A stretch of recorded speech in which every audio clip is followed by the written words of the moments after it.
Podtacular, the unofficial Halo Universe podcast presents episode 523, Round Objects, recorded live on January 14th, 2016.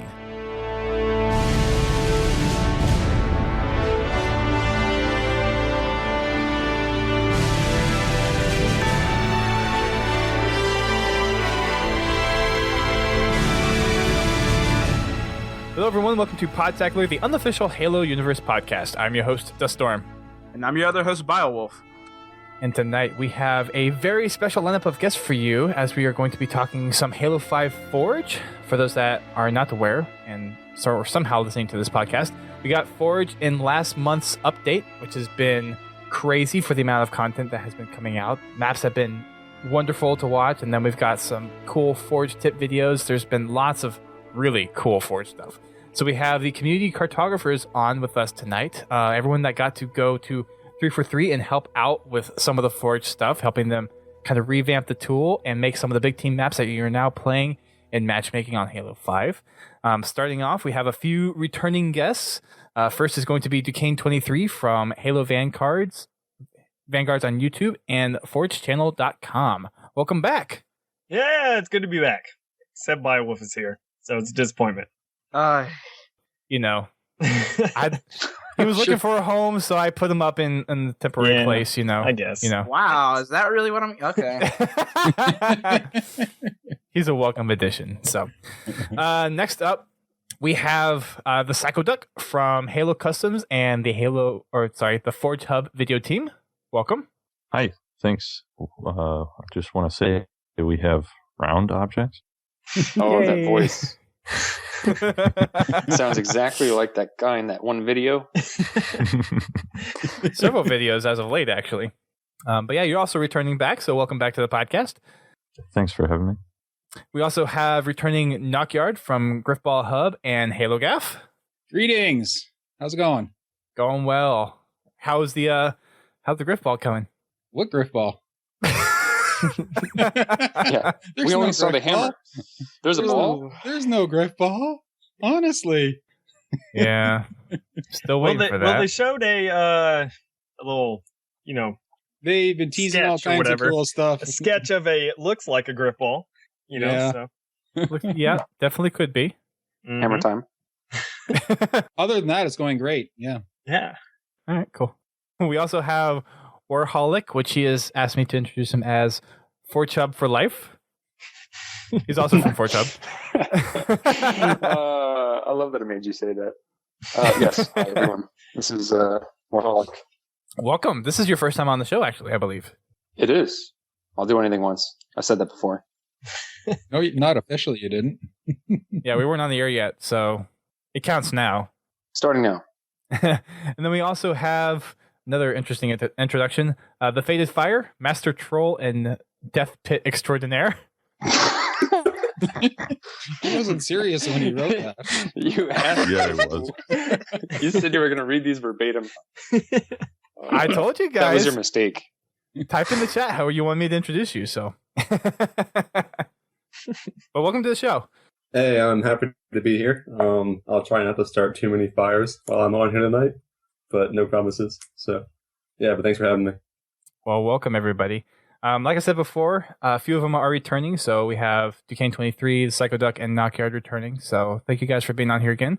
But with the new faces, what we like to do over here on Podtacular is get a little bit of background introduction for you guys, kind of how you got your start in Halo, what you kind of do with Halo now. So Warholic, let's start with you. How did you first get involved with Halo, and what has kept you going in the direction of Forge for Halo? Wow. Okay. Loaded question. Well, I've been playing video games ever since I was little, and I never really got into level editors that much, other than like Tony Hawk Pro Skater 2 on the Dreamcast. So all of that was very relatively new. I found a lot of passion with the first Halo that came out for Xbox, and I've been playing it ever since. I didn't do any LANs or multiplayer until Halo 3, and then I really just kind of fell in love with the entire experience. And I guess when Halo Reach came around, I started playing the game at a really competitive level, modestly. I didn't go to any events or anything, but I considered myself to be a good, valuable team member at the time. Try hard. And then or try hard, whatever you want to call it. And then I started looking at all these Forge maps that we were playing, and all of my teammates were like, "Oh, these maps suck." And I was kind of the opposite. I was like, "No, these things are so cool." And then I would pop in Forge and I'd pull them apart and see how they were made. And then I started going online and trying to find more maps. And I kind of just broke away from the whole drive of playing the game competitively. And I just wanted to learn how to do this thing that people were creating, like Forge. And I was just kind of mesmerized with it. And it's kind of just snowballed since. And I never really let it go. Nice. So is it kind of something that was there any particular community that kind of helped foster that development, or is it you just got interested in it and it's something that you've been kind of jumping around to different places, just trying to make maps? I guess the first place that I really found a community around these Forge maps was like the OG ForgeHub.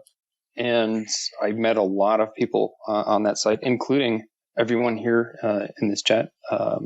I recognized, Dana, Psychoduck, and NOKYARD, and all these guys from ForgeHub. I think Faded was the only one that really came in at a later stage during the Halo Council life cycle. Ooh, I remember those days. Yeah, those were fun times. They really were. I guess that's also something I should note, is that I was a part of the staff at the Halo Council before it went offline. And I was doing a lot of Forge stuff there with a Polish Korean, or APK. He kind of brought me on the team before he left, and then I was kind of running things there. But now I'm running, we're helping out with ForgeHub as much as I can with the limited time that I have. And it's been fun. Well, I've been watching ForgeHub videos nonstop since you guys have been cranking them out left and right since the Forge update. Oh, yeah. No, Duck's been amazing at putting up tutorials and map features, so... He can talk more about that. Yeah, well, it's not just me; it's the team. So, shout out to those guys. Nope, it's just you, Duck. It's mostly only you. Mostly. And our other new guest tonight, the Faded Fire. So, why don't you give us a little bit of background on how you got your start in Halo and why you Forge? Hey guys, well, my background's kind of similar to Warholic's. And I started playing Halo back in Combat Evolved with my friend Kyle down the street, and we'd always play. We'd go to his house and play for hours, and that went on for years. And I realized that, when you have a really great game, people from the community just want to contribute to it. They want to add their experience and their creative sides to create new content to keep expanding this experience that they're having in the game. So it was the same thing for me with Halo. It was just such a good experience, this Amen. sense of escapism, where you feel like a hero in this Spartan armor. I was like, I want to create spaces for people to compete in this game. And that's how I started forging, was I just wanted to make these maps for tournaments and for matchmaking, just these really cool places where players could compete and be heroes, So that was my start with forging. Very cool. For a lot of the Forge stuff that you're doing now, is there any kind of particular community that you hang around and do your Forge stuff, or do you just kind of do a lot of stuff on your own? How's that work right now? Right now, I'm mainly at ForgeHub, but in my past, I was at the Halo Council, and I was also a staff member there with Warholic. I was part of their Forge staff, and I ran this testing lobby where people would bring their maps, and we test them for hours and give feedback on the forums and in lobby. So I have a lot of experience just seeing a ton of content and analyzing it and helping people improve their maps over time. So it started on the Halo Council, and then it went on to ForgeHub after that. Very cool. Well, thanks, guys, for the quick introduction. Let's go ahead and cover a couple of news things real quick before we dive deep into the Forge discussion. So for those that haven't seen the news today, ESPN announced that Halo 5 is going to be at the X Games. So they're flying in 6 North American teams and 2 international teams for kind of a little exhibition tournament. It's similar to how the online play is going right now. It's single elimination. Except they'll be playing on motorcycles. Instead of the DX racer chairs. Yeah. That would be pretty interesting, actually. So that's going down the last weekend in January. So it's going to be January 28th through January 31st. 3-day tournament, single elimination group play, and it's a prize pool of $30,000, and medals are going to be awarded as well. So they're actually getting X Games medals for playing Halo, which is kind of cool. Awesome. That is pretty neat. Yeah, I'll take it. So I want a medal. You going to Aspen? Yeah. Well, You guys wanna get a I want to team know together? why isn't X Games doing a mongoose trick competition? Since it's more in their style. I'm just saying. Right. Now that we can forge half pipes. Everyone's risking their lives on the other sports, and here we are just giving ourselves carpal tunnel syndrome with our thumbs. I'm risking my life. I'm getting. It's a hard life. You're getting fat. My health is at risk. I'm getting fat and eating Cheetos, Doritos, and Mountain Dew as I forge. No That's Oreos. the Gatorade. How many packs a day are those? We actually just bought a pack yesterday, and it's already gone. Wow. We love it. That's why I don't buy Oreos that often. So, yeah. There was some study a while ago that came out saying Oreos were more addicting than crack. I believe it. Yeah. Especially them deep fried. Oh my gosh. Oh, that's so bad for you. No, this is true. And yeah. And I don't believe it. I'll have to do more addictive research into the personality. subject. Yeah. Talking about X Games, how do you guys feel about a Halo-themed paintball park? I mean, where they would physically recreate, That would existing be maps crazy. like the Pit or Timberlands, and you're running through the woods, and you got Breakout the would bases be set up. perfect since Breakout is based on paintball.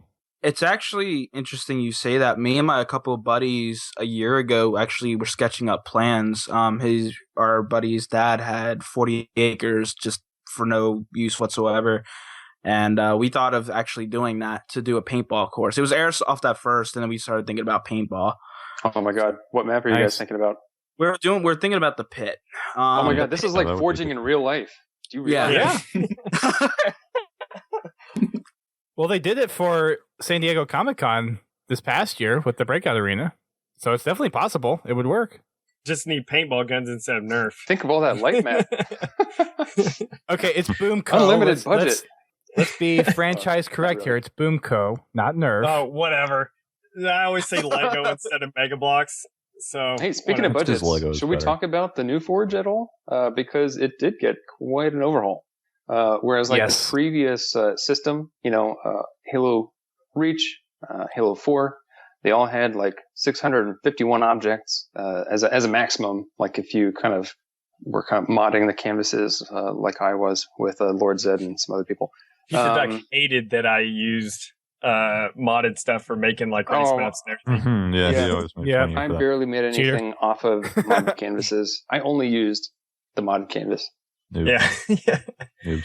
Fortunately. Only the one. And now we don't have to. Now we have Yeah, like really. a Yeah. open budget system. And they you're won't not be able to capped mod the canvases for pieces. because they can't mod the Xbox One. So The Xbox One. But yeah, we'll get to that. We'll get to that in a minute. I want to just cover the recent news before we dive headfirst into the Forge stuff because that's going to be the main focus. I just want to knock this new stuff out of the way real quick. But yeah, so if you're in the area in Aspen, Colorado, you can go there, probably catch some of the action.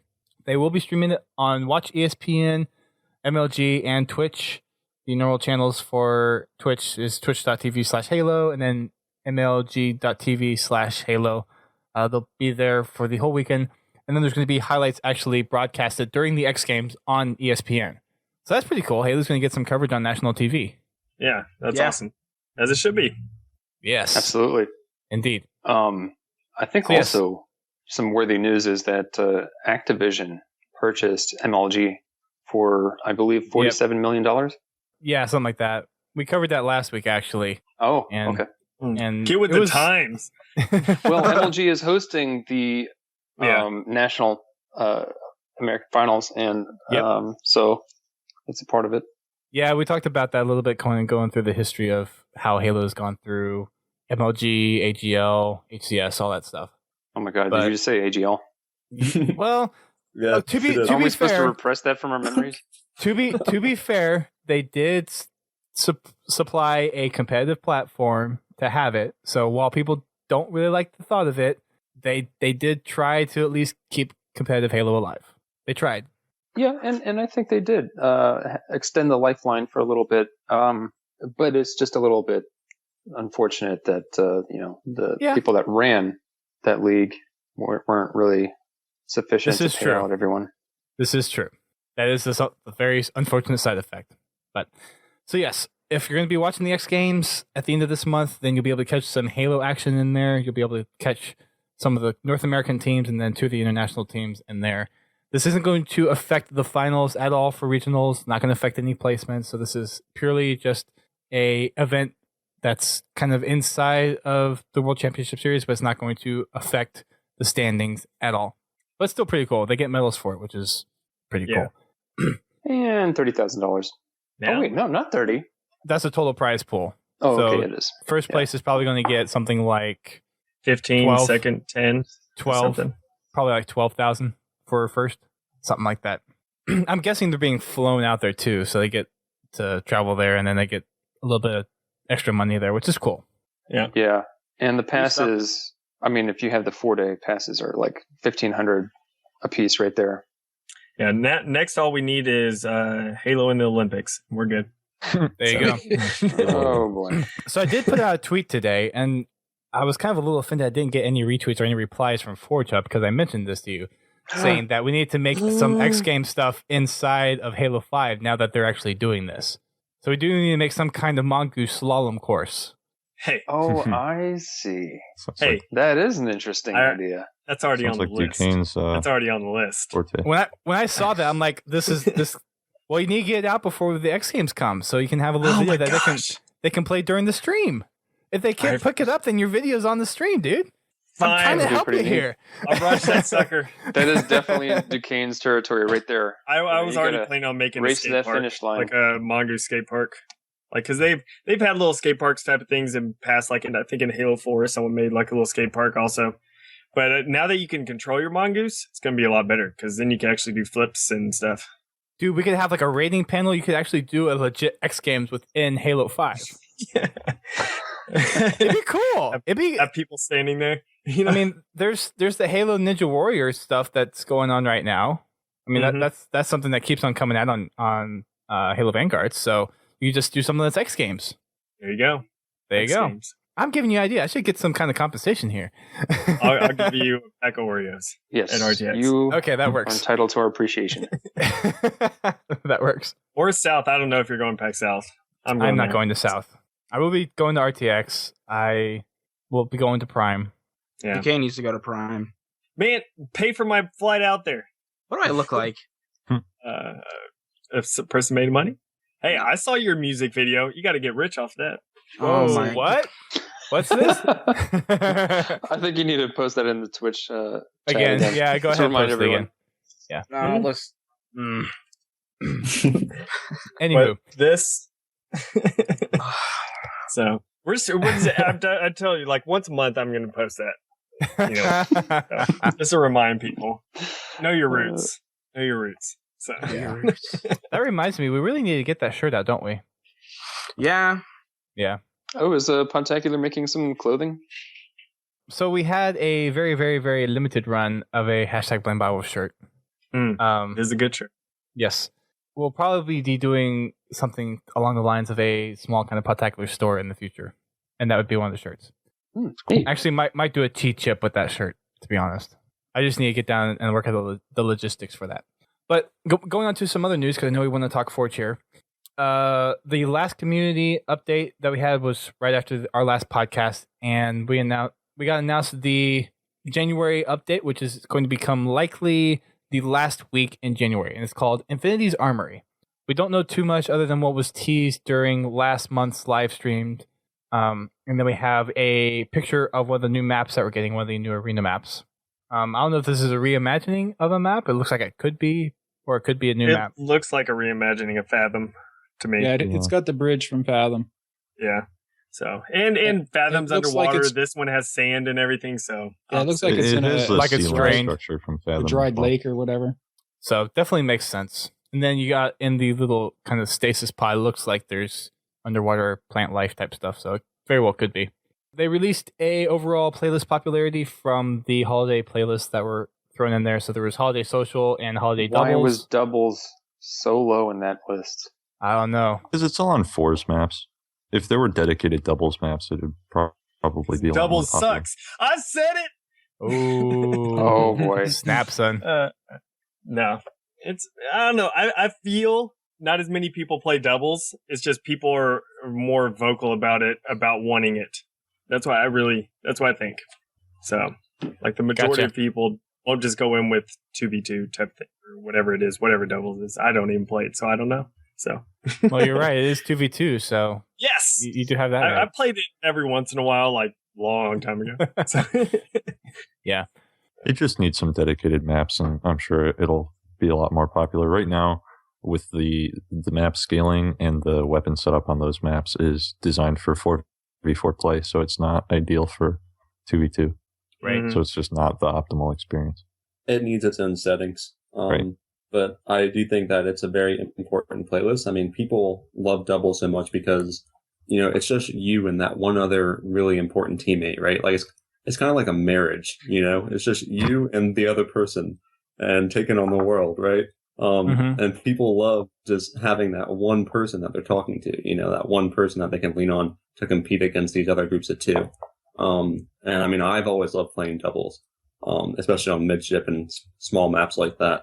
So if they can really make this experience a good experience for doubles, smaller maps, the right settings, I think it will be a better playlist in the long run.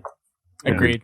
They need to get more permanent playlists in there. Like, even though I don't play doubles, I think it should be permanent, Eventually, I think it will be.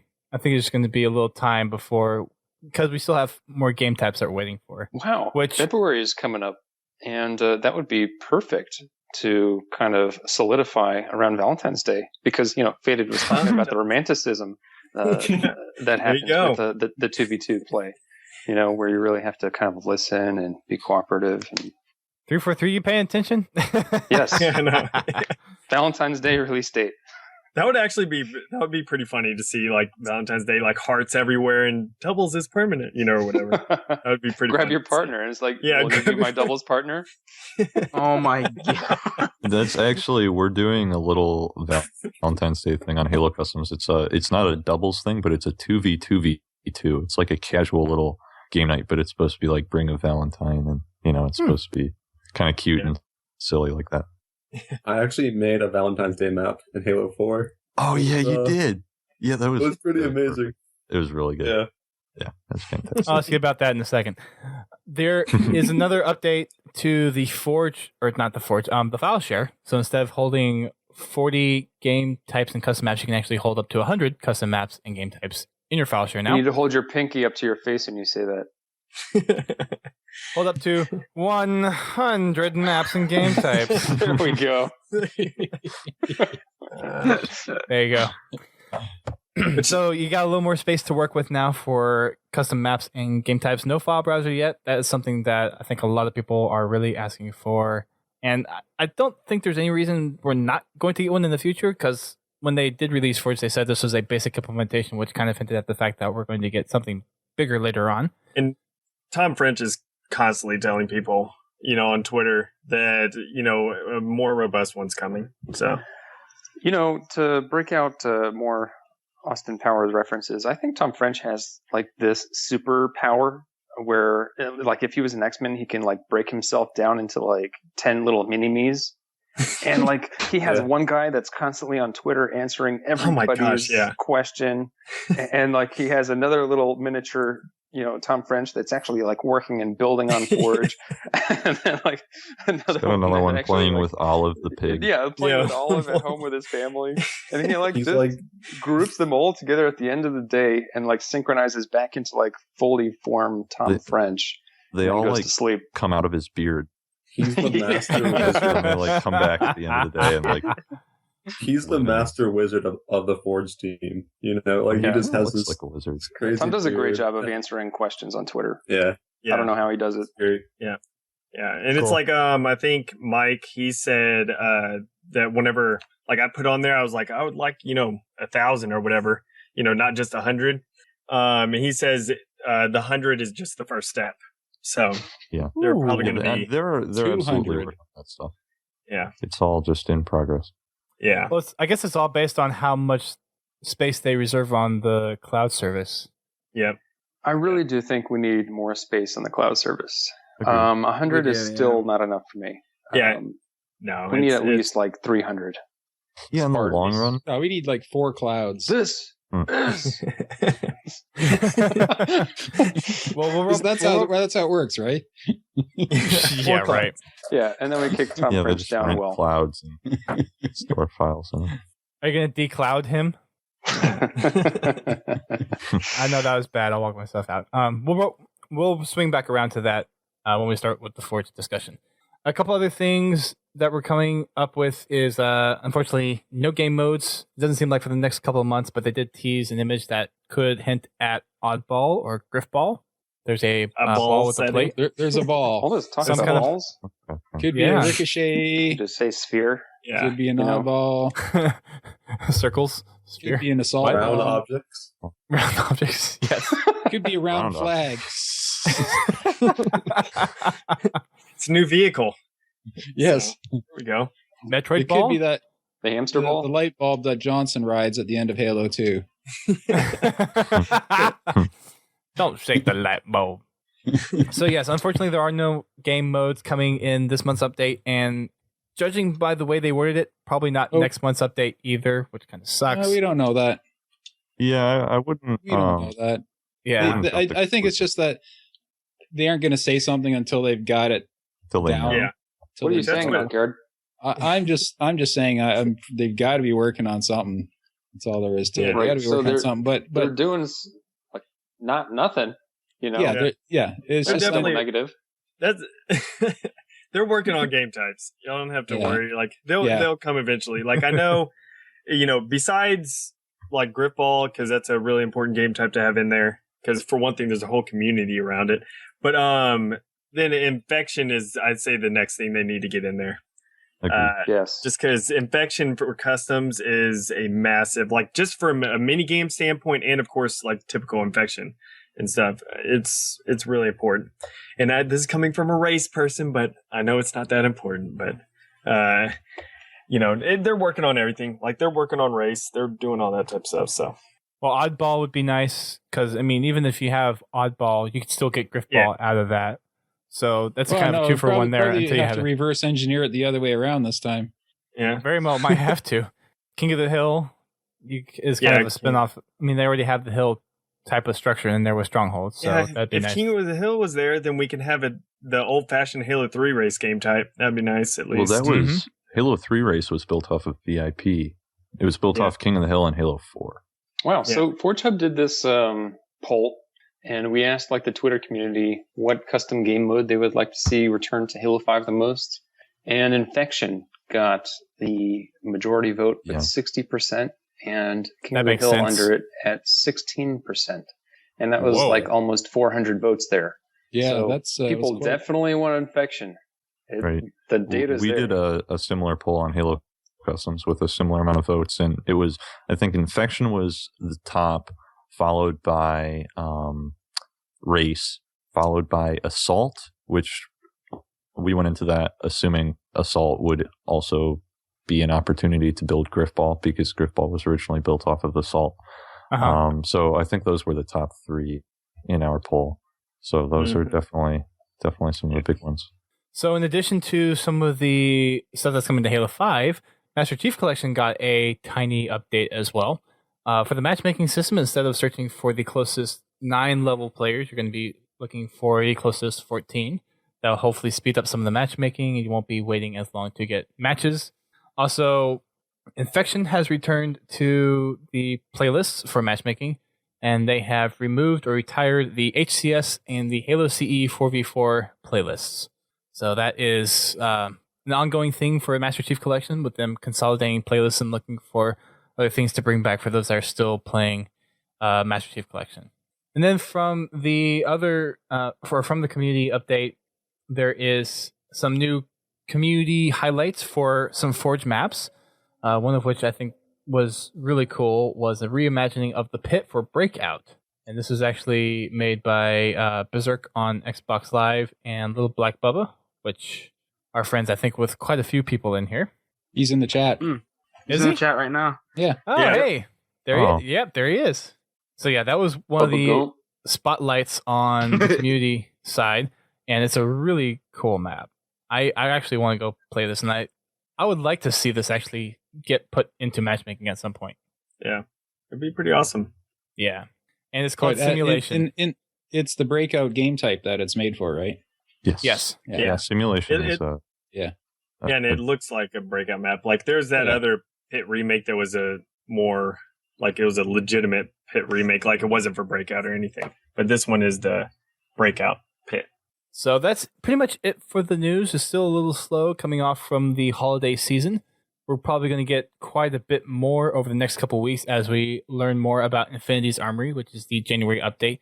Sounds like it's pretty much slated to come out the last week of January, just before we get to watch the World Championship at the X Games. So fun stuff there. Fun stuff all around. So time to get to the big Forge discussions. So where to start? I think the big thing that everyone wants to kind of hear about is overall, what's your general impression of Halo 5 Forge compared to the previous iterations of Forge that we've had? I mean, we've got quite a few things. We've got the scripting, we've got a crap ton of objects, we have visual effects, lighting, audio pits. Who wants to start? Yeah, it's not so much that we have all these new features, is that using them all together, you can make some phenomenal looking maps. You know, you looking at a checklist doesn't really do it justice. It's when you combine them and combine the lighting with the canvases and everything, that's when it really shines. And the new pieces and that, and the different ways of using them, and the new creative way that people are already finding to use rather mundane looking pieces is just amazing. I think the main question that everyone had before Forge was actually released and in their hands was, are we going to see such a generational leap that the community saw when Halo Reach released their Forge system in comparison to its predecessor in Halo 3? And that huge marginal leap, they were kind of looking for again, and they never got it until Halo 5's Forge released. And it was, a true leap forward in like both systemically with the amount of objects that can be handled, to just the details with the lighting that you were mentioning as well. A lot of people kind of forget, but the original Xbox 360 had 512 megabytes of RAM, and jumping forward onto Xbox One, now we have 8 gigabytes of RAM, and that's like a 1,500% increase. So in Halo Reach and Halo 4, and mind you, Halo 4 actually did have dynamic lighting as well, had about 651 objects if you really stretched it to its maximum, and that was a hard object limit. You couldn't place another spawn point if you wanted to on that map. And now we're at 1,024 objects in Halo 5, so that's like a 57% increase. You know what? Looking at those numbers, it kind of feels like we could almost get more. I hate being that guy that always thinks that we could get more, but well, the most amazing part is we can actually place those 1,024 pieces and not have it affect frame rate. Where before, if you were hitting 300, depending on which pieces you used, you were toast. Yeah, you use glass pieces in those. Oh my goodness! A lot of people are wondering. It's like, okay, when is my map gonna be horrible? It's always that gargoyle standing over their shoulders. It's like, I'm frame rate. I'm gonna make your map bad. Or if you put too many pieces. I remember one of my maps in Reach. You put too many pieces in one little area, the map starts to flash. Oh, the disco. Pieces Forge would disco. flash and everything. Effect, yeah. The disco. And so that's another issue that that's not there in Halo 5. So. That was actually gone in Halo 4 with the dynamic lighting systems introduction. But yeah, I mean, the capability of this Forge is miles ahead of anything previously. And yeah, from not only from an actual budgetary limitation standpoint, but also from a performance standpoint, you can build a map that is vastly more dense and populated with detailed objects than anything you ever could before in the past, and have it run at 60 frames per second with no hitches, which is pretty cool. Well, and the other cool thing I like too that they introduced is those little meters at the bottom. So you know how many objects that you have in there, you know how it's affecting the actual engine, so you know when it's going to actually be played, how people are going to expect or see frame rate drop or whatnot. So that's actually kind of cool. You get dynamic feedback on that. In Halo 4, the light map budget was combined together with the object limitation. And it was just super confusing for people because they didn't even know what dynamic lighting was at the time. And so they would exceed their light map, and they would look at their budget and they'd say, well, I'm within means to create more objects. What's happening to my map right now? And then, so that's why we have multiple meters for everything now. Mm-hmm. And from a technical standpoint, is that better for you guys, or is that something that's a little more for someone that maybe just is starting out with Forge? Is that a little overwhelming for some people that you have to get used to, or is having all that technical information there, knowing how your map is actually going to be affected with gameplay and a bunch of action, is that really helpful for kind of that mid stage, or is that really kind of more advanced users?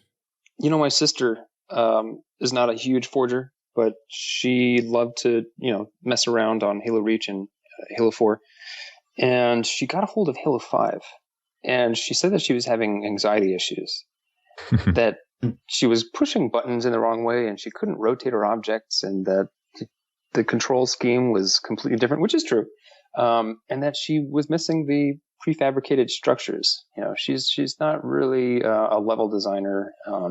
She wanted to kind of just create things for fun. So, she had more of a hard time creating things from scratch, whereas the previous systems kind of gave an allowance to pick up the pace for you with some prefab structures. So I think from like a really nascent standpoint, maybe that'll be the first kind of experience or reaction for people that are just getting into Halo 5's Forge for the first time. I mean, in the studio, I'm sure everyone can talk about how unfamiliar the control scheme was. But thankfully, Tom even confirmed just recently within the past 2 days that they're going to be looking at prefabricated building structures in a really exciting way, and that's going to be coming in future updates.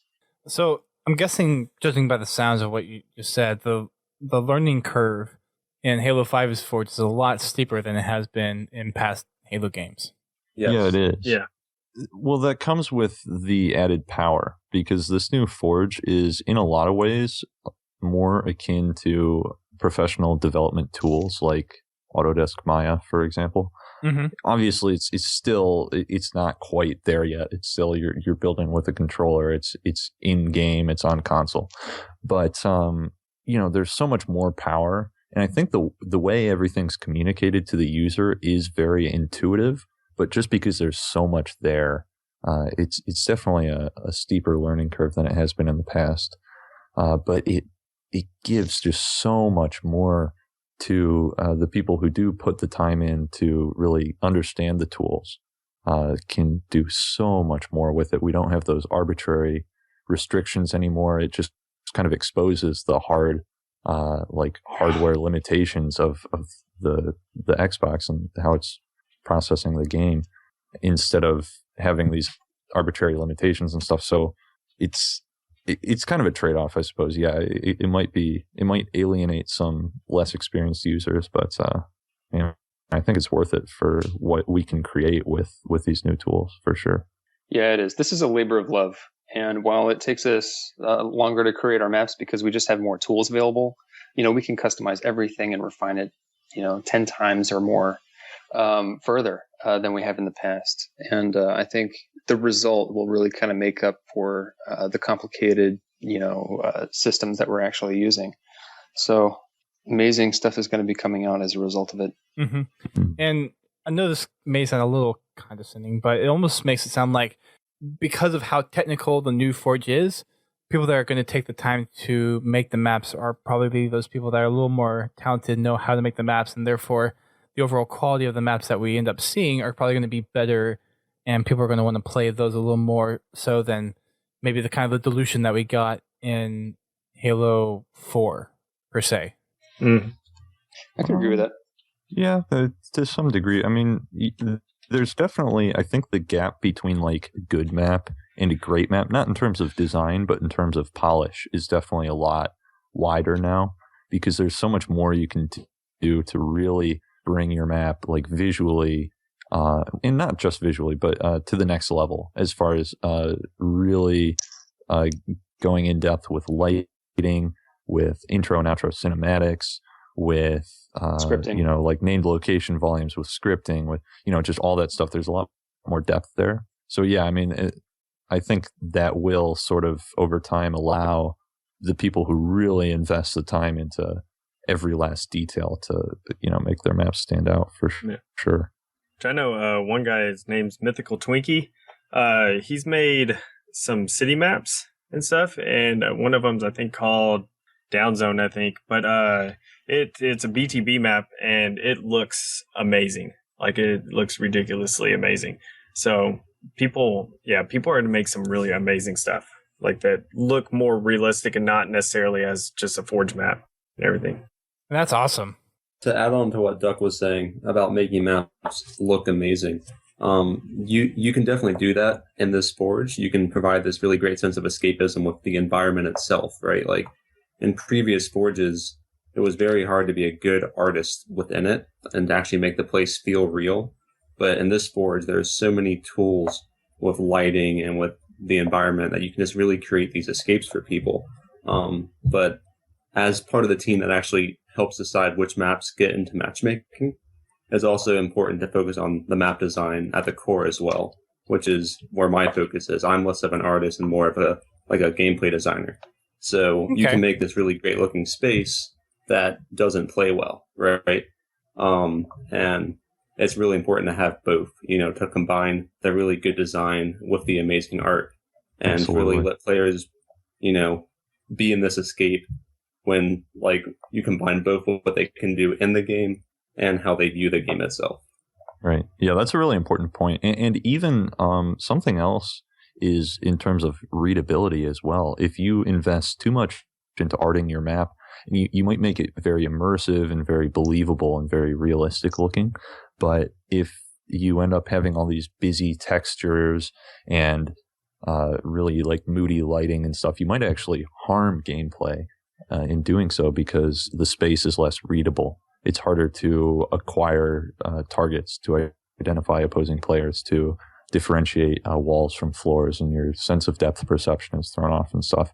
But also just, designing a good level at its core is still the most important part of the process, hands down. If you can do that and then dress it up in a way that looks fantastic, then you've really got something. But if you don't have that strong gameplay foundation to work from, then then it doesn't really get you that far. And to add on to that, to what Warholic said earlier, that it takes longer to make maps, I'd actually argue that some of the new features like smart magnets, you can actually throw together blockouts of maps extremely quickly now. You can take this idea that's in your head and just throw it together in minutes and have it playable within an hour now, whereas that would have taken hours and hours to days before just to have a space playable and ready to test. But now you can really quickly just throw together geometry and quickly iterate on it, which is something that I love personally, because I'm constantly changing my mind about things in gameplay and the experience itself. So the fact that I can change things in a second now, whereas it would have taken hours before, is amazing. The tool is really powerful in that sense. Yeah. Something else. Yeah, the multi-select and group tool really does help as a huge time saver. It's just the other additional features that I think extend the time to build a little bit further, which isn't a bad thing. It's a great thing.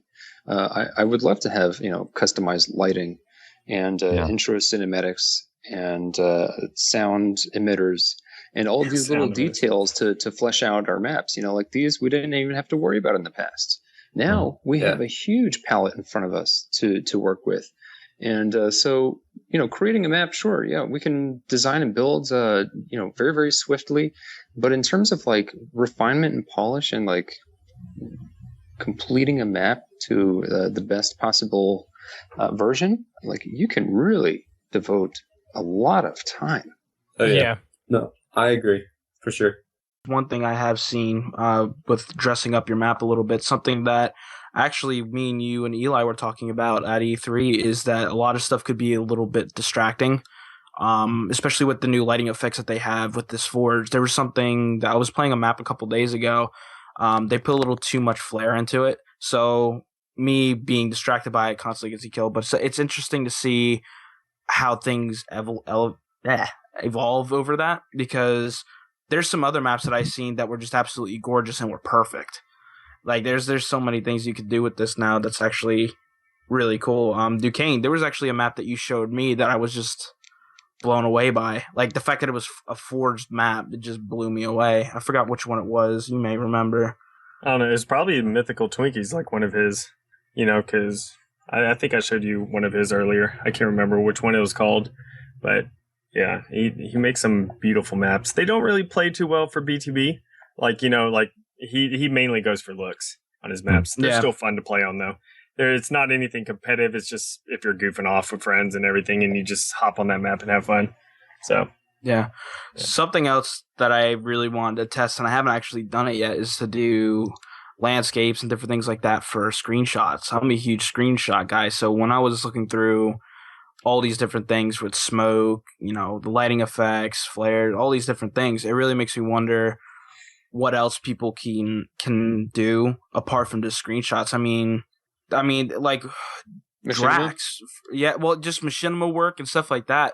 But something that was really cool was Drax from Ready Up Live made a Christmas-looking, almost like a Christmas card. I remember that one. That he did that, and he did a really good job. And I was like, that's really he did a really good job. So I love the fact that this has evolved the way it did. Definitely a step up compared to what we've seen from other past Halos, for sure. Absolutely. Machinima is one of those really cool things, too, that I hope we see a resurgence, because there's so much in terms of aesthetics and all the little visual effects. You have fire, you have the actual spotlights that you can have different kind of filters that you can put in them. Well, you have machinima controls right in the that too. And Yeah. as well. Yep. So they give you all the tools for that. It is so cool to see them actually putting a lot of support into it, just even past making maps and game types just for playing competitively. Having a bunch of the aesthetic stuff there is really awesome too.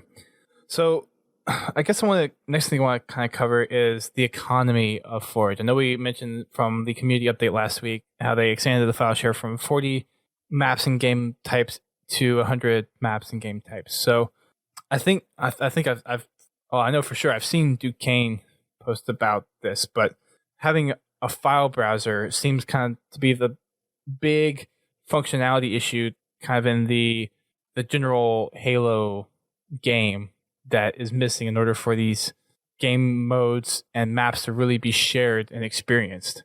How do you think that's going to affect the economy and the longevity of Forge until we actually get something like that in the game? Well, 4, we waited about 6 months until we were given an online file browser system. Hopefully, Halo 5, we don't have to wait that long again. We've spoke to Tom about it. They know it's a very prescient issue, and it's on their priority list and kind of up high. It's just that since everything moved to the cloud now, even when we're forging, they had to completely throw out the previous systems where everything was saved locally and start over from scratch, basically. So while they were finishing up Forge, they kind of knew that in the background. So that, I think the back burner is kind of coming into the forefront now, and we should be seeing something relatively soon. Yeah. The thing is, a lot of people, unfortunately not most people, but there are still a lot of people that still find maps on websites or through YouTube or things like that. So, but unfortunately, you need that file browser there for searching and stuff for people that don't go to sites, don't go to external sources and stuff. And of course, having a better file share system currently, that doesn't show people what you're working on, would be also really nice. So you can actually have a map that's somewhat secret. Without everyone viewing exactly what you're working on. And also screenshots, you can't put screenshots or anything like that onto your file share. So, we need to get that put on there, which of course you can capture screenshots through your Xbox One, but it's still not the same to not have a screenshot on, a file share or something. And videos can't be put on file share. So I know Bullet Rebel, he's like our machinima person, like our little video, like montage type of person and everything on Vanguards. He can't really do too much because people can't put clips on, their, file share. Because normally he could take clips from the internet and everything, but he's not able to actually go into the game and, fly around and get what angle he wants for the, montage or something. So that also needs to be put in hopefully soon. We'll see. I would think that would be something that's pretty easy to patch in because you already have your saved films, the ones that you've bookmarked at least, accessible from the cloud. So it's just kind of adding an entry to tie that to a file share slot. Yeah. Though right now, custom game films are kind of screwed up in theater. They don't always show, yeah. Right, yeah. In fact, I don't think they ever show except for your most recent completed game. Yeah. So that only shows on the even if you bookmark it, right? Whatever one. No, you can't. There's nowhere to bookmark it from. It's an issue they're aware of. Yeah. When the November update went live, it actually caused an issue with bookmarks in theater, which they patched shortly afterwards. And then I suppose when the December update was introduced, it introduced another bug into the whole theater system in terms of custom game films. But it's an issue they're aware of, so it's just a matter of time. Gotcha. Yeah.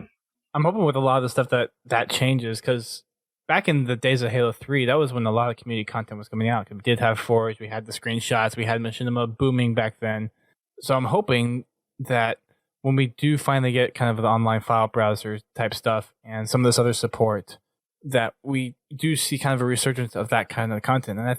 And from the Forge videos that have already seen put out in the custom maps, it seems like it's starting to ramp up to where we are seeing that kind of community content build back up. I'm just wondering, with it being released after the game has released, how many people are actually going to be on board to be making that kind of content? I think there's been a huge resurgence in the Forge and custom gaming community. It's right now it's more active than it's been since Reach, hands down. Yep. And yeah, eventually that initial hype wave will wear down a little bit, but hopefully some of the additional features like file browser stuff and additional game types coming online will kind of allow that to that hype to stick around. I think this is, in my opinion, by far the most exciting time for the Forge and custom gaming community in the last several years, certainly. Just much more going on than there was in Halo 4 or the Master Chief Collection, for sure. So, yeah, very cool. We should also provide room for people to get into Forge kind of midway through a game's life cycle. Kind of like my story, getting into Forge in Halo Reach. So potentially there's even room for growth of the Forge population currently. Mm-hmm. Mm-hmm. Especially since they're going to be continually putting out stuff every month, or something that has to do with Forge. So that'd be nice. Well, wait until Infection comes online, and then all of the people who would normally be forging Infection maps, who are, maybe right now they're not as active. Well, the second Infection comes online, boom. Yep. So many Infection maps from past Halo games that are going to be recreated. Yeah. The remakes. That's I already know some people doing right now.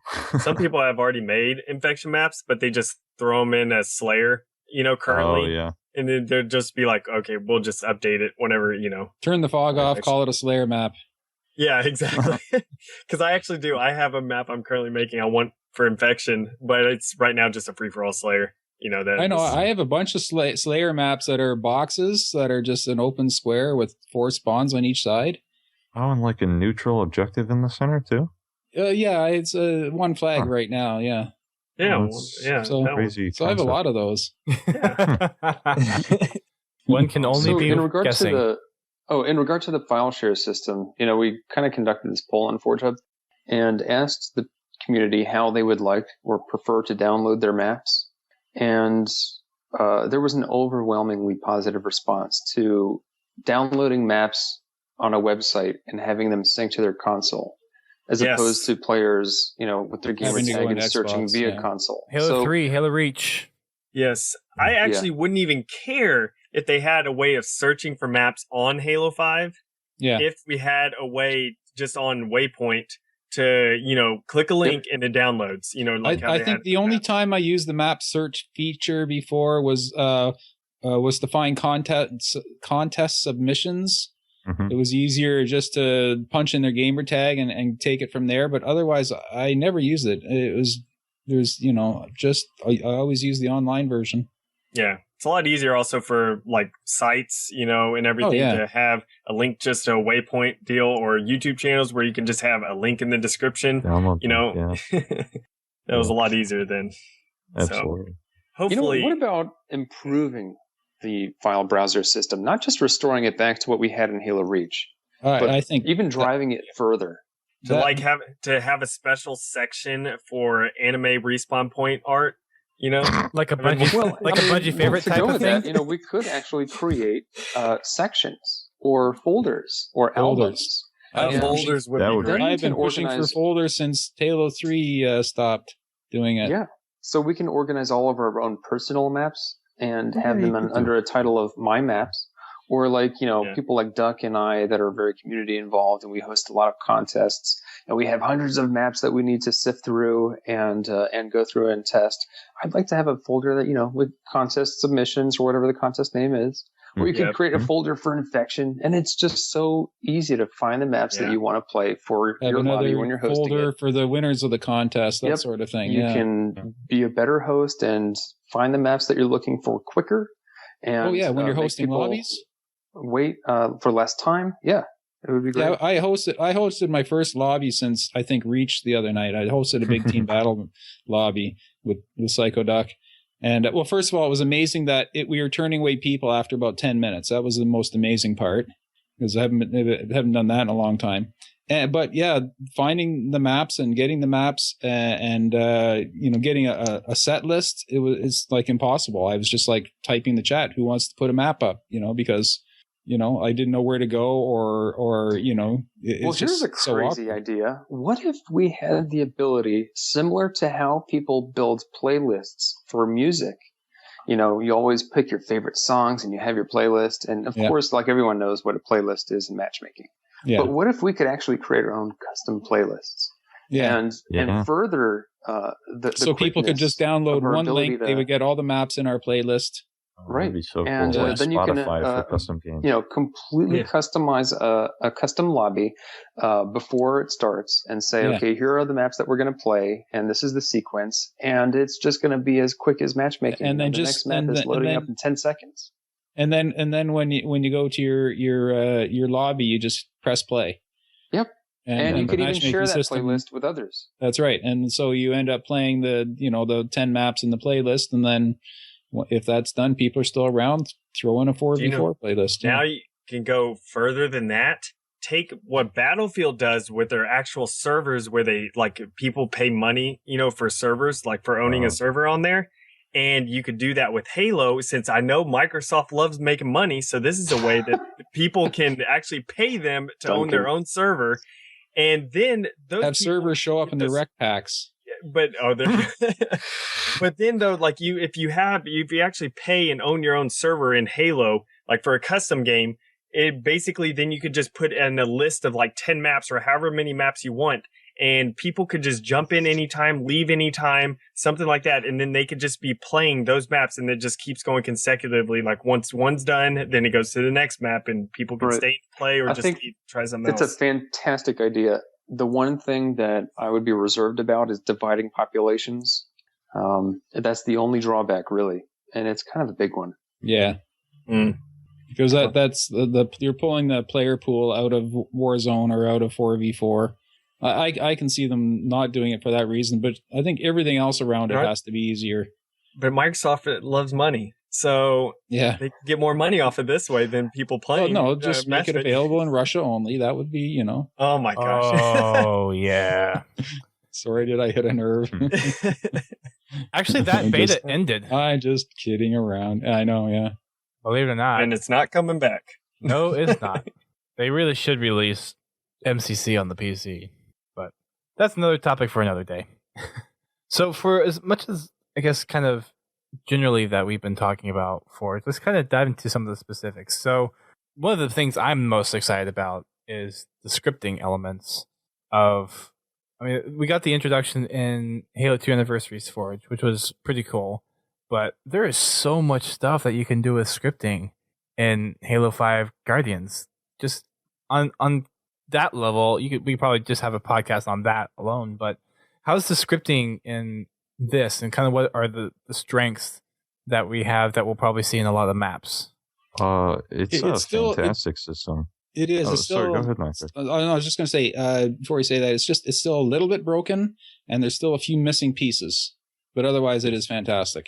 Yeah, right now, there is some missing functionality, like there are not trigger volumes, for example. And there are not timers that can run independently of the match start, right? So if you want a timer, it either has to be built off the match start or, but we've, as a community, come up with these workarounds. So for the timers, I've come up with a dummy timer workaround where you actually outsource, because the scripting system doesn't possess that specific type of logic to have a timer countdown under these conditions. I actually outsource that logic to a different system in the game. So that system is the respawn time on an object. So I create a dummy timer, I despawn it, and then I respawn it, and then it, that creates a timer that I can activate on any condition I specify. Someone, Dr. Sammy D, came up with these pressure plates, which are effectively like trigger volumes. We have these workarounds right now, and Tom French is a big scripting geek. He, is a big fan of all of these scripting functions. He definitely wants to get things like triggers in and stuff. But the scripting system is really cool right now. I mean, there's a ton you can do with it. People have done some great stuff with it. We see elevators. I scripted an ivory tower lift. People have been scripting cool mini games. NOKYARD's been working on some cool scripting stuff, I know. There's a ton of depth to it too. But as NOKYARD said, there are some kinks as well. So yeah, that's one of the things I'm really interested in, because one of the first things I want to make, or Forge at least, is either a visible timer or a 7-segment display, just to see what I can do with the scripting. Oh, like a digital timer. That would be cool. Yeah. Like a digital clock on the wall. That would be a cool thing to attempt to, script. Yeah. I'd like to see scripting contests. I think that would be something cool. Yeah. So I'm going to think of something really difficult and have a contest based around the most efficient way to script it. That'd be of course, really cool. Budacrane would always win, but but that kind of stuff I think would be an interesting way to get the community involved, because that also kind of branches out the utilization of Halo 5 Forge. Sorting out problems and clever scripting things. So that would be really interesting to see, just having a little contest like that. And there's another... I must say, though, I have a script on every map I've made. At least one script on every map I've made.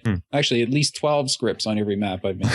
if you count the moving parts of it as well, because they all count. Every moving part in the script counts as a script. Yeah. See, it's funny for me because I've been investing a ton of time into learning the scripting system to do tutorials. People request like the guys who made that Ivory Tower remake that was in the community update last week. They messaged me and were like, "Hey, can you script an Ivory Tower lift?" And I was like, let me think about that. And then I figured it out and I scripted that. Or someone was like, "Hey, can we make timers last more than 3 minutes?" So I came up with a method for that. So I'm doing all this scripting stuff for tutorials and stuff, but I'm not actually using it in my own maps. Because I'm like, oh, I could put like a gate in my map, but that's kind of gimmicky, unless you really intentionally design around that. But I don't know. So I'm kind of using scripting as like a secondary outlet where just this afternoon, I picked up this cool mini game called Turf War by Chewy Nut Cluster, where he's got all these basically it's kind of like Splatoon, that Nintendo game or that Wii game. Yeah. Where you have to, the map is broken up into 12 tiles, and whichever team manages to paint all of the tiles their color wins. And I went into it because I was like, I had an idea in my head of like, oh, it must be scripted like this, right? I opened it up and it wasn't, and it was scripted much more complicatedly than that. So I just like gutted the whole thing, and I was like, oh no, I have to script it like this way because it's simpler. I don't even know like what the benefit of doing it my way is, but I just want to do it, as proof, but not actually using it in my maps. So it's kind of funny. Gotcha. Yeah, Chewy Nut Cluster and Turptastic. They're mini games. Yeah, Turp did some good stuff too. Pretty ridiculous. Like Sumo and stuff. Yeah. There are so many different maps out there too that are utilizing scripting. It's just, there's so many maps, period. There's a lot of different things to play through, which is awesome. We have moving objects. Round object? The I'm sensing a theme here. Is, I guess this is true of everything, but scripting is one area, especially where I've seen a ton of collaboration too. So like someone comes in and they're like, oh, I want to be able to do this. How do I do this? And then like, for example, there was the timers that fire consistently between different rounds because you have to account for the intros in each round, and the intro in the first round is longer than the intro in all the subsequent rounds. So, Turptastic posed a question about like how can we make a consistent timer for that when he was working on Mongoose Sumo. And then I came back and I had an idea and it didn't work, and then someone else came up with a different idea that worked a little bit better but was still ultimately flawed, and then NOKYARD came along with a different idea that worked even better, and then so simple. Budacrane came in, and Budacrane came in and did it with two objects and like 3 scripts in one and 2 scripts in the other, which is like a third of what I'm using. Right. And it's like, it's so simple. Right. It was so simple. So everyone's just collaborating. Yeah. And it's really cool to see. Yeah. So the one thing that I started experimenting with for scripting was I wanted to make a breakout map that was like narrows, but it literally became more narrow over time. So breakout is an interesting game mode because the team size is actually dynamic over time. It's an elimination game mode, so the players on field become smaller over time on average.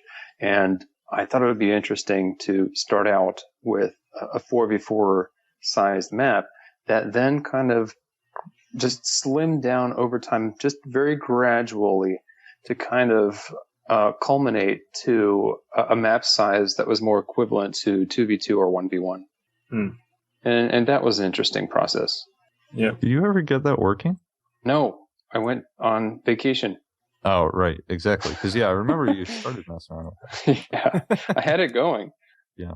In theory, it wouldn't be terribly difficult to do. But, So in addition to the scripting stuff, another cool feature that got introduced into Halo 5 was the grouping of objects. Have you guys been able to really utilize that in a lot of the maps that you've made? Oh, yeah. Everything. Oh, yeah. Every minute of every forge. Yeah. You do something with it. And it's not so much just the grouping. One of the cool benefits is just the selecting. Like when you're doing a map, and let's say you have a map that's a city map, and you have 4 lampposts that are all the same place. Well, now you can just place 2 and set the X and Z coordinates, and then place another 2 and set the Y and Z coordinates, and then you're done. You know what I mean? You can just select the common items, and when you go into the object menu, you just have to change the things that are common between them. It's so cool to be able to, like, I can select a mongoose, a spawn, and a block, and go into the group them or select all 3 and go and change the similar attributes that the 3 would have, like set them to a team or whatever. You don't have to go and set team on this and then go to the next object and go to that next object. You can select like a mongoose, a weapon, a spawn, and a cloud generator or fog generator, and set a common attribute on all 3 of them at exactly the same time. It's very, very handy. It really speeds things up. Yeah. I mean, when you utilize it, a lot of people wouldn't think to utilize it, but I do every day. I find little new tricks and little hacks to make things go speedier. Yeah, Absolutely. you have to train yourself to start using that, which was something I kind of struggled with. At first, I was doing things old-fashioned way, and then I still find that I'm grabbing things as if I'm grabbing them and moving them and letting them go as if I'm still in all the other. Just be careful. Just when once you're in a while, grouping I do objects that. together because don't select your floor. Accidentally welded himself to a group of trees, and he's been stuck, and he hasn't been able to escape since. So it can happen. Those are all friends. I kind of did that today. I think it's perfect for him, to be welded to a group of trees. I think he's very happy where he is. I have a story about grouping as well. So I'm only working on one map right now. It's an ASIM, so I'm not using the grouping feature as much because each area is very different.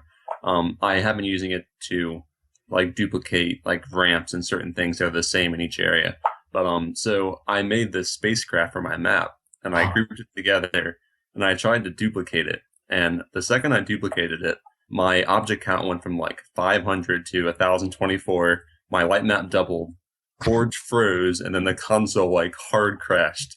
And then it didn't start back up for a half an hour. So sounds like the apocalypse. I wasn't sure. Smoke coming out of your I wasn't controller. sure what was happening, but I texted, War and Duck and just freaking out. Yeah, I remember those texts. It was like, my world is collapsing. I was like, you want the deception? Yeah, no, I'm forging.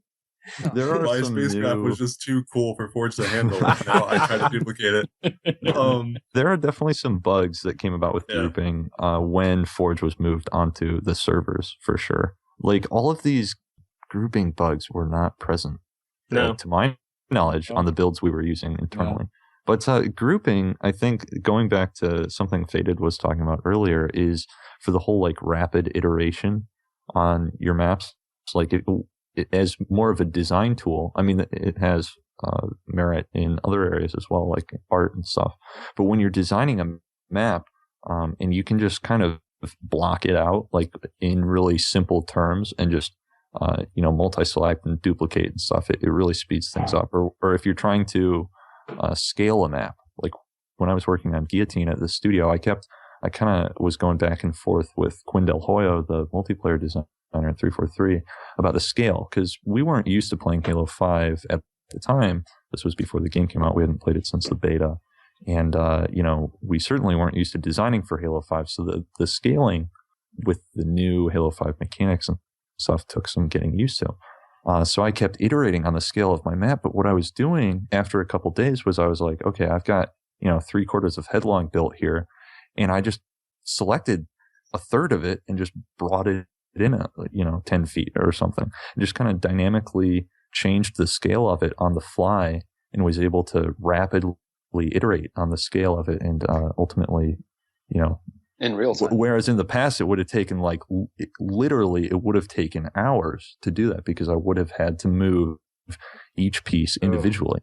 Yeah. But it was like a low consequence environment, because I was like, I could move it in this far, and then I was like, that's too far. Okay, I'll just pick it up. And then you forget about an object that is normal physics, and your map just explodes.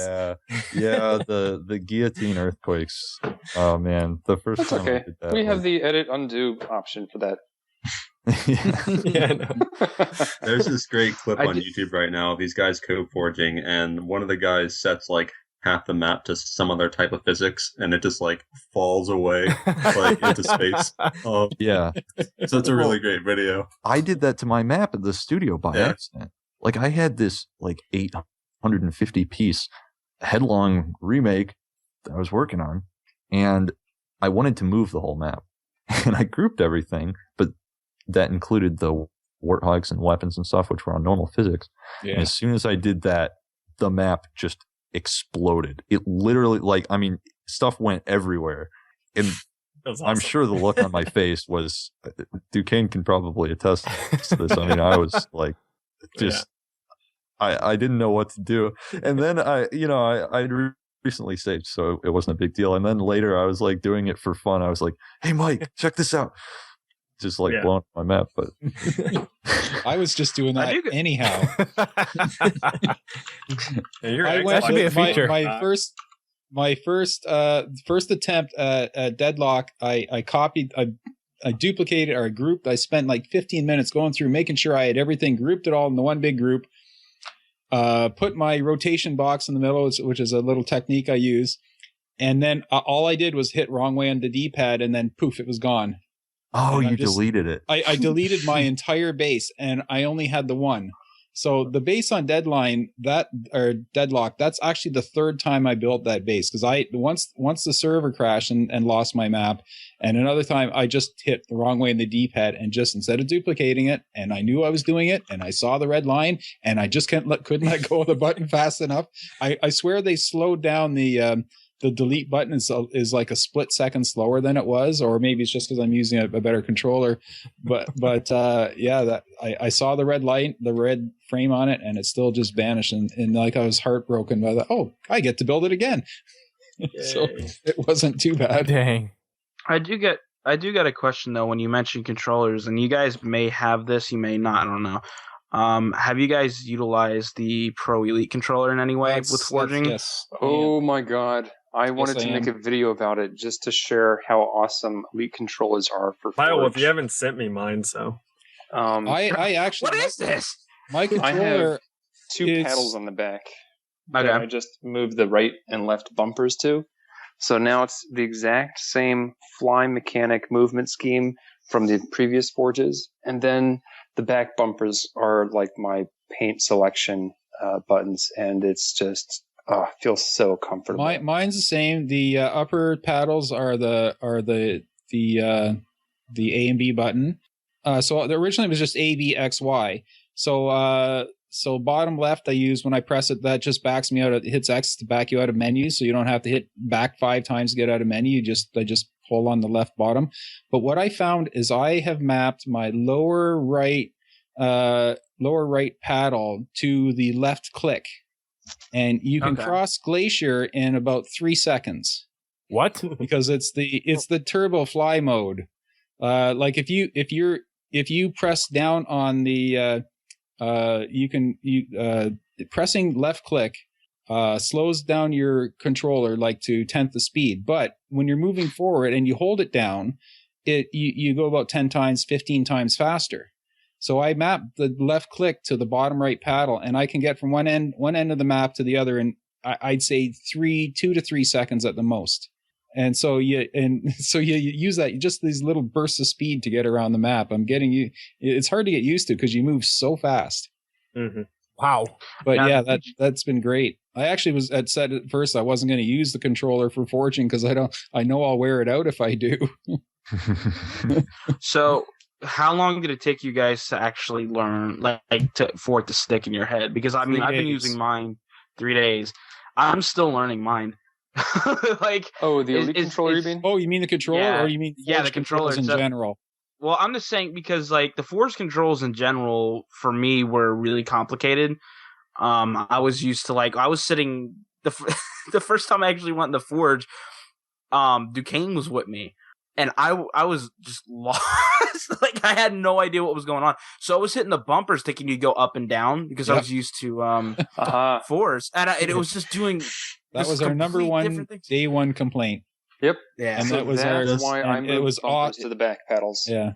Okay. Just imagine how we felt when we were in Kirkland and they were like, hey, we got these new controls and we want you guys to make a map in a couple of days. 5 days. We're like, okay. I mean, well, Faded and I are very creative, musically. So that level of muscle memory in our brain was there with our Forge controls. So we do it with piano and all these other things. And the muscle memories kind of trained us to operate our controller scheme in the same way. So while Duck was able to kind of quickly reinterpret a new control scheme very, I think what was it? First day you kind of felt comfortable? I felt comfortable after the first hour or so. Faded and I, we felt more comfortable on the second day. Right. Yeah. Right. We went back to our room that night and we're just this is the end of the world. You can't move objects right now. No, really. I don't know if you can see it, but the part of me where they were interviewing me off to the side, that was in the sprint. That was I think the first or second day. And at that day, I was still kind of in panic mode. Learning the controls and not liking some of the things about the new Forge, but 10 minutes after that, it all started sinking in. So Yeah, there's a point where it all clicks. And Yeah, you realize is, that it's actually all way better. You just have to give it a chance first. Yeah, and the other problem is I was making a remake, so I was also having to fly around and Forge on Halo 3, and it was like, I might as well have held the controller upside down for how confusing it was to fly around in Halo 3 and Forge in Halo 3. You couldn't do that first because it took a while to get. Oh, it took me a whole day to get the console, so I was like way behind everyone else's build. Yeah. Buchanan and I were sharing that Halo 2 build, but we were just walking around in Spartan mode because obviously Halo 2 didn't have Forge. But I was sharing mine with Knock and everything. Like at first. Oh yeah, you shared it with NOKYARD at first, huh? And then you shared it with me. Yep. Sharing. I just share with everyone. Yeah. I think the most challenging of the new controls was the new A and B function. I think like it's the simplest change, where you just change where you go up or how you move up and down, but it was the hardest one to rewrite, But after like a few days of using it, it made a lot more sense. A is attack basically, so you go down, and B is to go back. So yeah. Another question I had for you guys. You guys do your maps on your time and going to Kirkland, doing all these maps up there. Now, did you feel more? I know you were stressed out compared to what you had a certain amount of time, but did you feel that you dedicated more time while doing that there, like compared to how you usually forge in real time? Like, how long do you guys forge normally? Like, what, 2 or 3 hours a day? More? No, less? Much less than that. Much more than that. Okay, so for me, anyhow. I was scared to death, to be honest. Yeah, me too. Well, at least didn't y'all email him and say you knew you were going to be doing BTB maps before? No, we didn't know that. Oh no, So I guessed. No. Josh. I guessed, and I was under the impression it was a guess. This was going to be for mainly feedback, which is what we did while we were there, and possibly creating something. So I had something designed that was for 4v4, and then 2 days before we arrived, I got this email from Mike, and he said, "Okay, guys, we're going to be looking at BTB map recreations." And that's the thing. I didn't get that email. The time I found out we were going to do a BTB is whenever I met y'all in the airport and y'all had BTB sketches. And I was like, so I guess we're making BTB. Yeah, I had a near heart attack. Well, yeah, So sorry, go ahead. Oh, so on the plane, I kind of just was closing my eyes and imagining, some layouts that I could go through. But it was a new experience for me. I designed a map from scratch in a day, I guess. And I think it turned out okay. But to add on to what Nick's saying, I think that we're both in the same way that we play music, right? It's all about the inspiration, the feeling for us. So for me, I never try to force a map design, It's all about, just taking days off or weeks off, and then I'll have this really good idea, and then I'll hop on Forge and I'll just knock it out in 10 hours, right? And I'll just take this huge idea and make it happen. I won't sit there day by day and just keep trying to force a map design to work. It's just not how I work, It's the same thing with playing music, I'll start something and then I'll leave it for days until I find new inspiration and I'll come back and keep working on it. Right. So having to, tackle this map within a week, it was definitely a challenge. It was a new experience, It went against my instincts as a creative person or my type of creativity. So something else that was really interesting that I thought was really interesting is something that I really want to try out just when I do maps that I want to do is that you guys had the entire, you had the pro team there at your disposal so you guys can see certain flaws that you guys made that you may have not realized just there. How useful was that? And would you want to use as a community side of things, would you want to use that in the Forge creations now, or would you just rather still go back to, all right, I'm just going to sit there and do a custom game, then come back and then go after it? I gotta say, the most useful tool available to us externally from the system itself may have been the endless supply of apple juice and coffee. Yeah. You can say all you want about, pro players testing this and that and having Josh Holmes in the room. But what really kept us going was probably the endless supply of apple juice. I agree. It really was. It really was. I completely agree. Yeah. In our, at least. Sorry. Sorry, just because he was talking about food things. And Josh Holmes's kebabs. Ooh, those were fantastic. Barbecue. Yeah, grilled kebabs. He brought in. It's all about that Someone seasoning. brought in a tray of them that was, you probably needed like a forklift to lift the thing. Yeah. And I just sort of walked and I said, like, is this for everyone or what's this? And like, I was like just surprised and said, oh, and the guy said, one of the programmers was there, said, yeah, Josh Holmes makes these and gets me every now and then. So not very, it said it's a very rare treat, but they're just amazing. That guy's a culinary phenomenal. expert. Oh yeah. He did it Brazilian style, chimichurri sauce. Fantastic. Yeah. Almost Middle Eastern too. Like it was a kind of cross between like Brazilian and Middle Eastern / Lebanese food. I wasn't analyzing it. I was just chewing it. It's good food. So is someone going to forge a cornucopia then? Hunger Games. Yeah, whenever they have those, right? We've been doing that for a while. To add on to what War was saying about the apple juice and the protein, I think that our best resource was just having each other to look to like find new ideas, just having these other creative people and this creative energy there. And it's something that you don't have when you're at home on your couch, like it's just you and your own process. But when you sit next to all these other creative people, like Nick, for example, like he was working on part of his map and he was like, hey, Faded, come help me find a fix to this problem here. Right. And then just having that new set of eyes come and look at it with that like new angle. Then they went, these Kyle and him went and did their twin speak thing where I was listening. I was actually listening to the words and I had no idea what they were talking about. Just when they went into the map theory and stuff like that, it's like, I have no idea what they're talking about. It's like twin speak. Yeah, but just like having a new set of eyes come look at your project is so important, because it's this new perspective, this new bias, this new way of problem solving. And that's kind of what the also having the Forge team there and Pete and guys is sitting in the room just killing time. They're just killing time. We found out later they were actually babysitting us because we weren't to be left alone. So they were like taking turns babysitting us. But there was like some designers who made many Halo multiplayer maps just chilling in there, just chatting with us. So we not only we get the technical side from Forge. Yeah, they were awesome. Yeah. They kind of had to babysit because we didn't follow their rules very closely. Like they told us that we could leave by 6 if we wanted to, but we were there from 9 a.m. to midnight every day. We skipped meals. They thought we were gonna die. Oh my god! They were like, "Don't you guys?" Yeah, we didn't eat lunch most. I think that was when Josh started making food because he was seriously concerned about our well-being. Yeah. He's like, these people, they're not eating. I'm not going to have these forgers die on my watch. The grind is real whenever you're making 3 times throughout the week.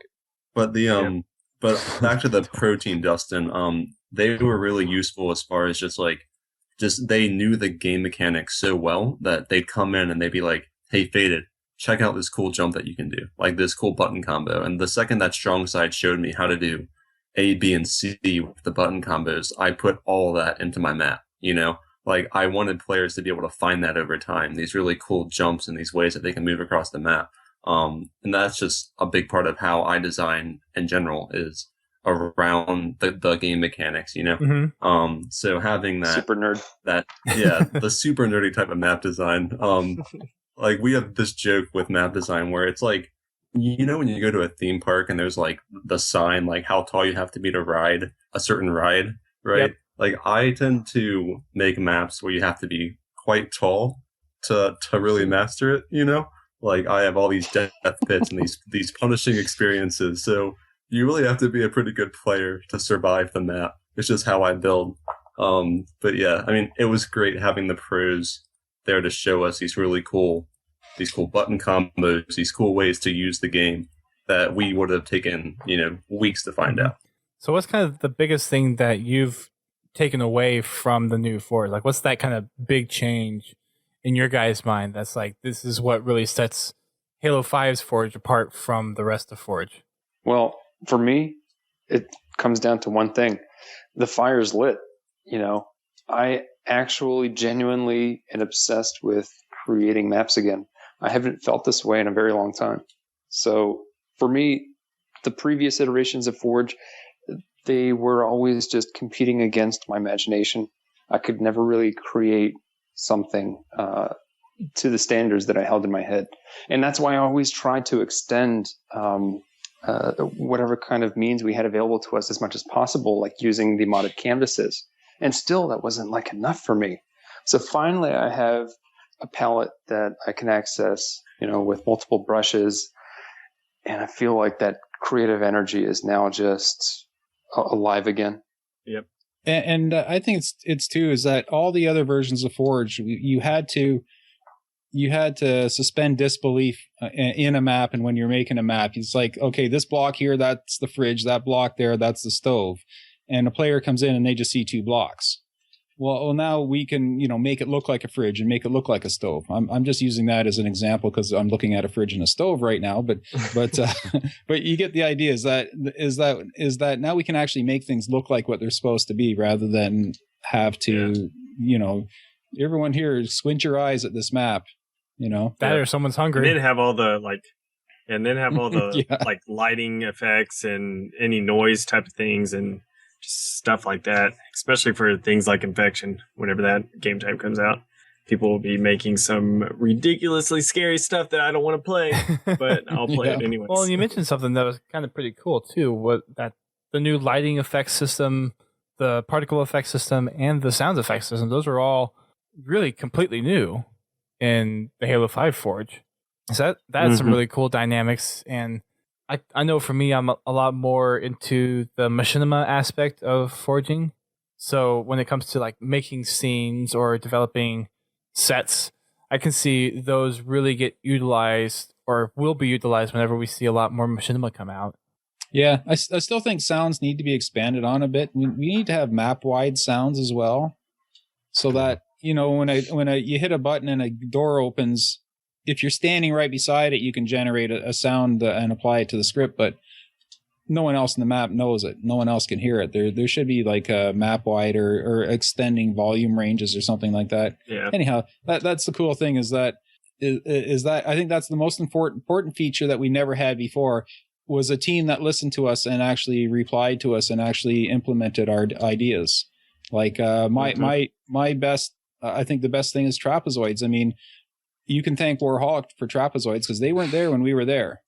And he drew up this diagram and showed how important trapezoids are, and now trapezoids are in the game. It's so cool to be able to, not cool that they're in there. I mean, it is cool that they're in there, but cool that they're this time there's actually a team there behind it, not just here's Forge, goodbye. Yeah. Like a lot of the aesthetic stuff were in there, like the cars and everything like that, like cranes and they were talked about. Yeah. Psychoduck's giant warthog billboard. Oh yes. Might be. Yeah, they built all that stuff, or pulled it from campaign and stuff after we were there, which was really cool. Continuing on, like what NOKYARD was talking about, is in the past, with every iteration of Forge would come out, and that would be more or less what we were stuck with. So Halo 4 Forge came out, and within the first week, these issues became apparent that were anything from minor inconveniences to major annoyances. And we were still dealing with those same exact issues 2 years later when the Master Chief Collection came out. Like, it never changed. With this iteration of Forge, it's actually much more open-ended. So, these bugs and things that are present right now, like those are going to be fixed. That missing scripting functionality that we were talking about earlier, that's going to be added in later. Just all that stuff. So it's this constantly evolving thing. It's not like, okay, here's Forge. We'll be back in 2 years with the next one. And if you have any problems with it, that's too bad. That's one of the first things they said, is that it was designed from the ground up that way so that it was something that they could update. And I think the way it's much more complicated than what I'm saying. Obviously, everything is, but I believe that the last Forge, they would take it and they would drop Forge in on a map so that you could forge on a map. Now, I think it's the opposite way. I think Forge is this big box and they just drop the canvases into the exact same box. So that's why we can get the exact same palette on each map, where before each palette was map specific and built into the actual map. So they've changed the entire structure on how Forge and the game itself works, just to make it so that they have all the knobs and switches on their end that they can make these changes on the fly if they need to. Yeah, being able to add stuff in there, which is really cool. So if there's any community requests for a particular asset or a sound system, not just add stuff in, but they can add something in, and then we can put it into an old map where they couldn't do that before. Before, if they added something in, it had to go in a new map, and your old maps stayed the same way, and your new maps had the new feature. Now you can take the map you built day one and add the Warthog with the 3 Gauss guns on it. You can just add it to all your maps that you already had. That was a thing. That was a thing, by the way. I'm glad we brought. And that's mainly because there was DLC a glitch for Halo 5 is automatically downloaded. You don't. It's not an option asking you if you would like to download this material. Yeah, you can't play the game unless you update the system. So that is in turn a huge advantage to release content or hot fixes in the future, because it's going to be ubiquitous. It's not going to just affect the people that are opting into updating their system. It goes to everyone, globally.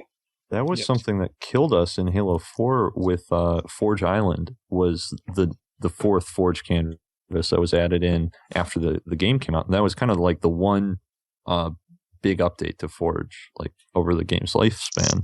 And Forge Island was never a required download. And it wasn't required for any playlists. So when we were going in to pick maps to integrate into matchmaking playlists, we were like, oh, well, okay, so we've got this great Forge Island map that would be a perfect fit for the Team Slayer playlist. But if we put it in, no one's ever going to play it, because most people who aren't forgers, who are just playing the game, didn't download Forge Island.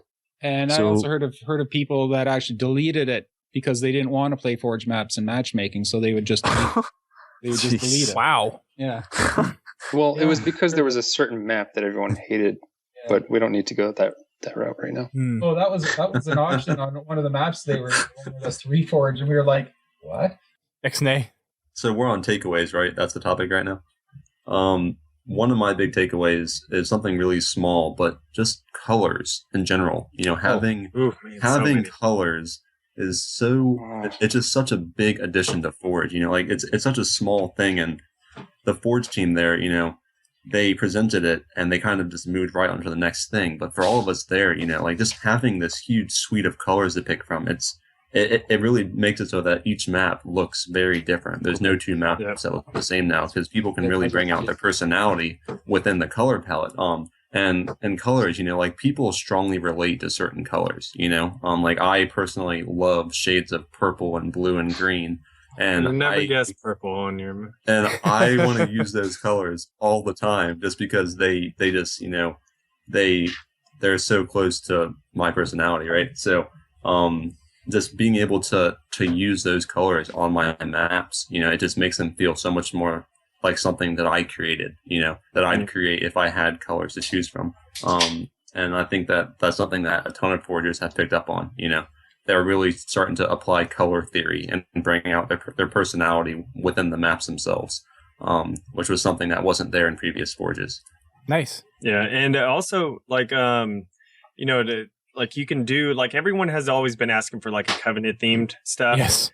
And people are able to make some ridiculously amazing Covenant objects with just, putting that purple color, to all the rounded objects and things like that. And there's just recently, I think today on Reddit, someone posted something, or it was today or yesterday, someone posted something. They're making Snowbound, and he made the bases of Snowbound, and it looks ridiculous. Snowbound. Yes, it looks exactly like Snowbound's bases. And this is the same guy who made that Pit remake. Wyvern Zoo? Sorry. Oh, that was Sam. That was no, he did. Wyvern Zoo. Yeah, I got mixed up. But this guy, he remade the Pit. It looks unbelievable. But then he's remaking Snowbound now, and the bases look exact. And that's amazing. Awesome. Some people are able to make some, Covenant themes and things like that. And it's all strictly from the colors, because it wouldn't really look Covenant without the whole purple color and the metallic that type of thing and everything. So what do you guys think about the blocks mostly having no textures at all versus having some with textures? I think that's the best thing in the world, personally. That's great. I agree. I think they started with more texture and they took some out. Yeah, I kept pushing them to take more out. Yeah. I would like them to be even. These have little pipes and things sticking out that we asked to get rid of. Yeah, I mean, that was my huge complaint. Go ahead, Fade. There's a lot of people that don't really understand why having less texture is better. But I think the best way to kind of talk about it is, when you have really simple primitive objects, you can combine them in a very seamless way. So you can really kind of mold this geometry and create something entirely new, and you can't even tell that it's multiple pieces. Like you can create this really crazy space. And the more texture that you add to an object, the more lines, the more, grit, the more obvious it becomes that things are mismatched, that they don't belong together. And, with the end product, with a really polished map, yes, it would be nice to have texture applied to certain things to really bring out that feeling of place, right? But when you're making the map in this early stage, like this blockout stage, just being able to really mold geometry in a way that's unique and, is convincing is really important. Yeah. And it really just makes the map more readable, more playable. And that's ultimately what we really strive to do is to make spaces that people can understand. They can clearly see that's a wall, that's a floor, that's the ceiling, that's a ramp, that's snow, that's sand, right? There's no question what they're looking at. And the more texture you have, the more confusing it becomes sometimes. Gotcha. So, yeah. So do you think it's something where maybe, because there is the terrain projection, so could they do like a texture projection maybe down the road somewhere? Well, we already have one in Breakout. Well, and they can't do one though like how the terrain is, because the terrain is just all terrain is textured, that one way. Well, like because if you not necessarily. So Breakout has a floor texture, and then when you start bringing out the natural objects and the terrain, those textures also kind of uniformly fit together. Well, yeah, so but you can have cooperant. The terrain, it doesn't matter what canvas though you're on, it still projects the same like the terrain sheet. Like even if you're on Parallax, it projects the same Alpine terrain sheet, that Alpine has. So and the thing is though, I would like to see, since you don't want to necessarily have that with walls and things like that, because what if you don't want that projected texture on the wall? Then it causes issues, I disagree.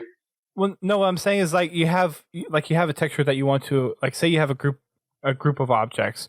You want to apply that texture to that group. That would be cool. That would work a little bit differently than the current projected terrain texturing system. I guess we're kind of getting hung up on the details.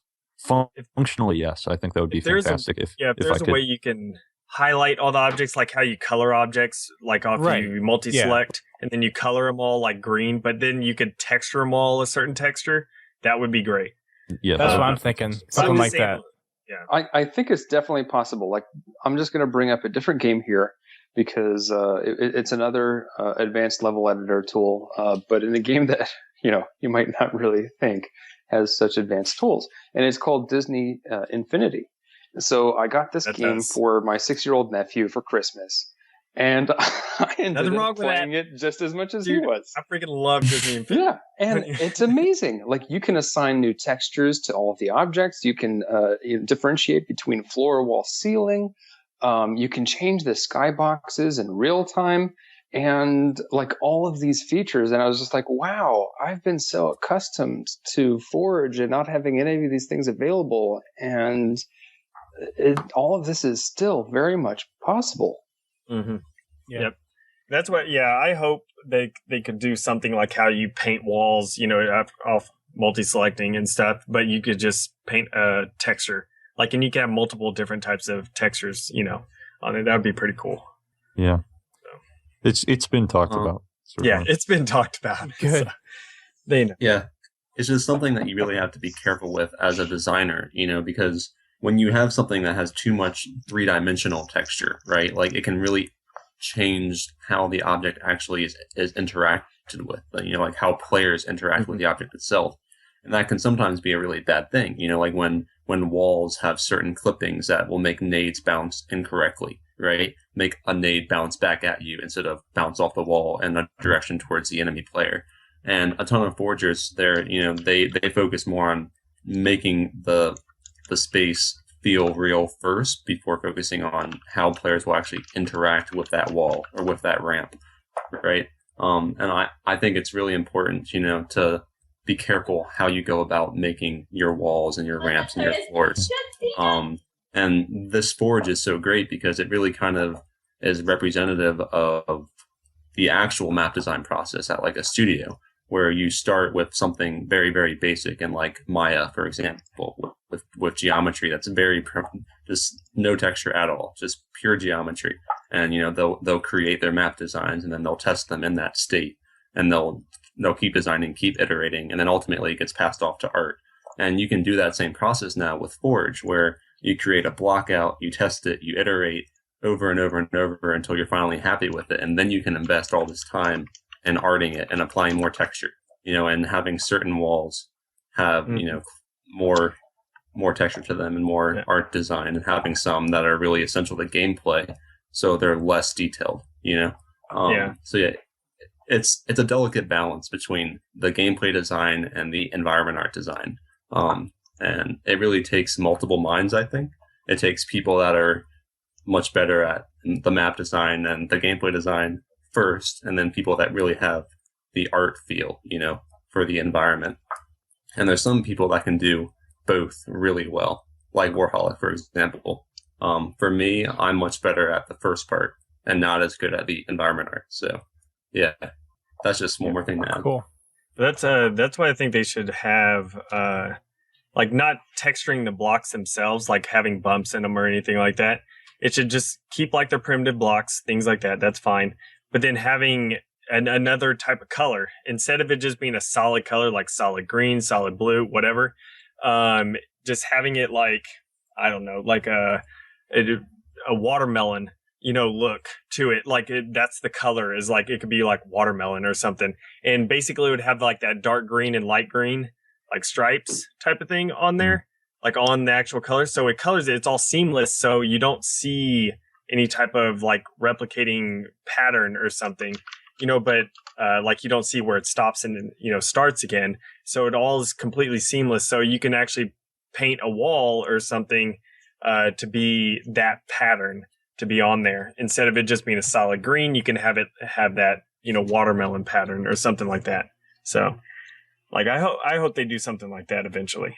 Just add a whole bunch of different, they can have some UNSC type of looking wall or something like the Covenant purple, or something. I don't know. Yeah, with the honeycomb texture. Yeah. Or like a wood grain or brick. Yeah, like stuff like that could just be painted. It's just a paint that goes on the wall.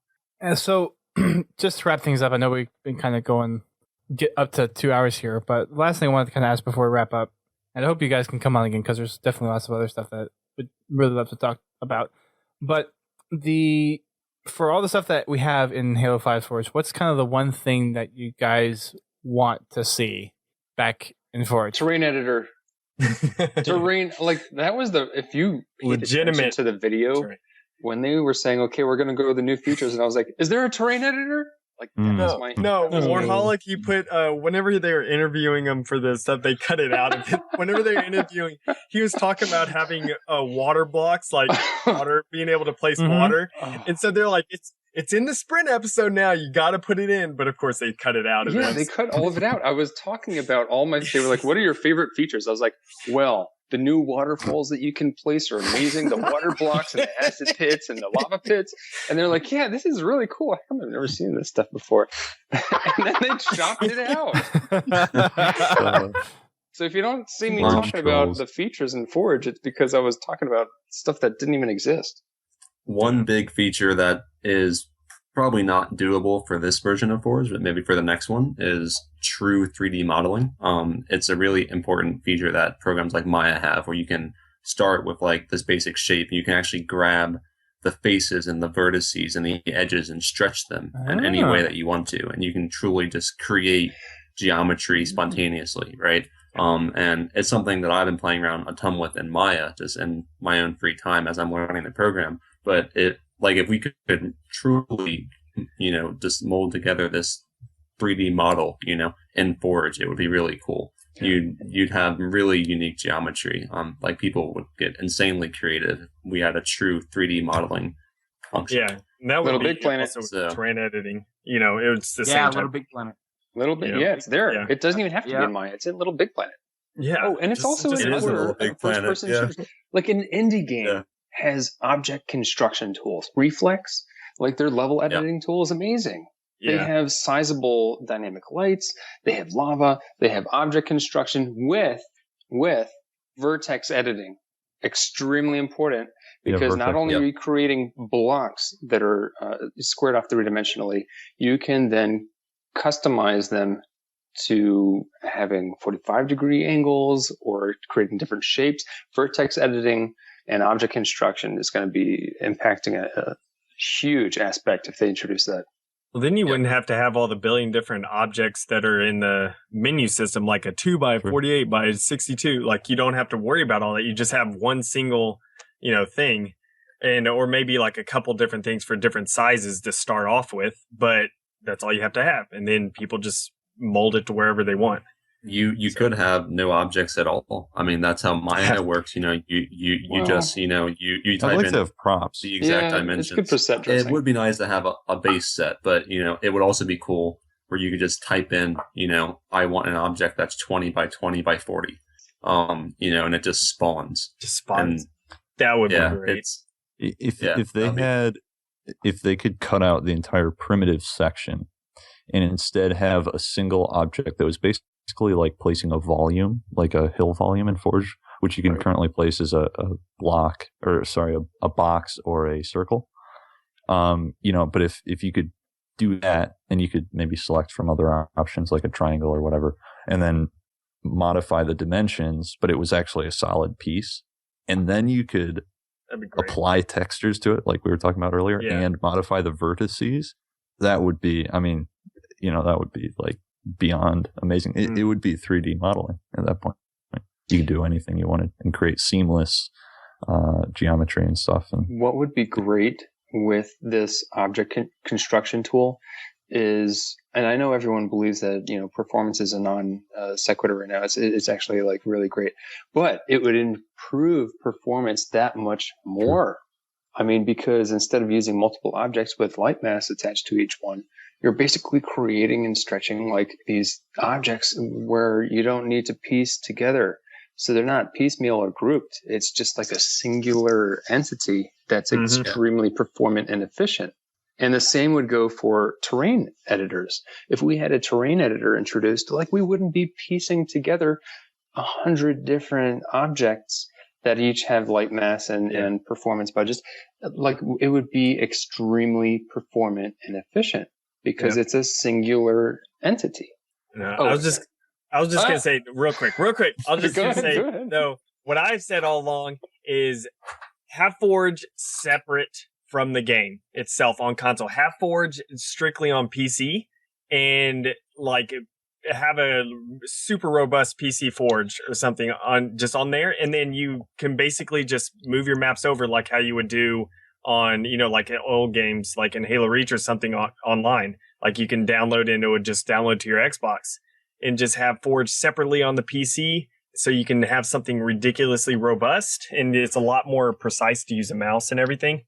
And then that would be, I would say, the best option for that model is very similar to like Counter-Strike, for example. I think Counter-Strike has a separate level editor from the game itself, and it's really cool what people can create in that because it's its own PC software. That's typical on PC games. It is typical, yeah. And since Halo is a console game, they ultimately probably want to keep it all on console, just to have it be. They could have one. Yeah, a lot of people would knock it back and say that it's a bad idea because you remove the console population to create maps. Yeah. And this is where I would say that it works both ways. And to bring back the Disney Infinity game, so while they still have a really simple version to use on console, they also have a more advanced application that's available on PC that they can then port their creations over via Windows 10 to their consoles. So it's available and it's easy, it's accessible. You can have it all if they just build it that way. Heck, I don't even care. Charge $10 for a PC Forge and have it super robust. There you go, Microsoft. You can make more money off of it. Little kids are doing it. My 6-year-old nephew, has the ability to port over maps from PC. Is he going to do it? Probably not, but yeah, that's if they did that, I would. I don't even know what I would do, but something that they did a really good job on, and once again on to Duquesne because he's the one that actually showed me this, was Project Spark. I think they did a phenomenal job with that. If they somehow incorporated something like that into Forge at some capacity, I think that would blow people's minds. Project Spark did a really good job with all that stuff. I agree with the brain scripting. Yeah, well, there's brain scripting and the terrain editing in Project Spark was great.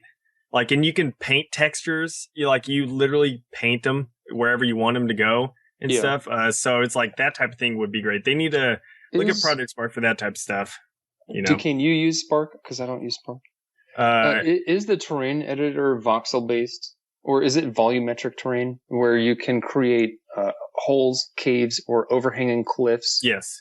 Oh wow! See, this is what we need. We don't need to create a standard-based terrain editor in future Forge systems. We need to go more advanced. Far Cry 1 on the original Xbox had a terrain editor. We need a voxel-based terrain editor to create holes, caves, and all of that jazz. That's what Project Spark is. It's basically you would have you can have a square and a circle, not a circle, a sphere, and stuff. And that's basically your cursor. And then once you hit A, it fills up with the terrain in whatever cursor, and you can expand it or make it smaller, a lot more, however you want. And so once you hit A, it fills that up with terrain, and then you just move your cursor while holding down A, and you basically just paint terrain wherever you want. So you can kind of mold for water effects too, which was nice. You could put different things, and so you can make rivers and that's the thing lakes. While we were there at 343, I was telling him to do we were telling him to do water blocks and stuff. That's what Project Spark does. They have just blocks that you expand and everything. You can actually stretch out like a hill or something, but it's a block of water. And so you can, just put a bunch of those blocks of water or stretch it out super far as big as you need it. And you can make a lake or, a river or something like that.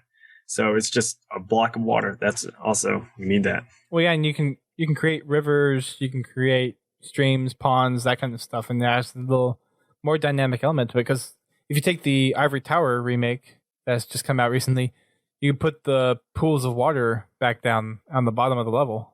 Yeah. Mm-hmm. I mean, we can do that now. You can still do that with glass and caustic gobos from lights, but it's not water, you though. can still do it without the glass. Yeah. Well, no. You don't splish splash. They need to have it to where you can have a water sound, at least, in Halo 5. So then you can at least, once you go in that little area, you hear the water. For things that are ankle deep, we have that now. If we want anything, from the waist up, we don't have that at all. Well, you have it to a point. You can't make Beaver Creek correctly because the underground part of the bases would be underwater too. Correct. So it's you have it to a point, but it's it would be nice to be able to, have water. So that lava. I don't even care if it's put a decal, have a water decal, forget it. Who cares about having it going? Just make it to where then it's ankle deep. You can't. We had this conversation with them while we were there. Decal over, so you can. That would be fine. We'll take anything. Just give me something. And they're like, no, we have standards here. People look at our game. We don't have standards. It's we're just hungry addicts. We'll take whatever we can get. We had a lot of great conversations about a lot of random stuff there. I think one of the best ones was one I had with Andy or Bravo. We were talking about curved ramps in the Halo franchise.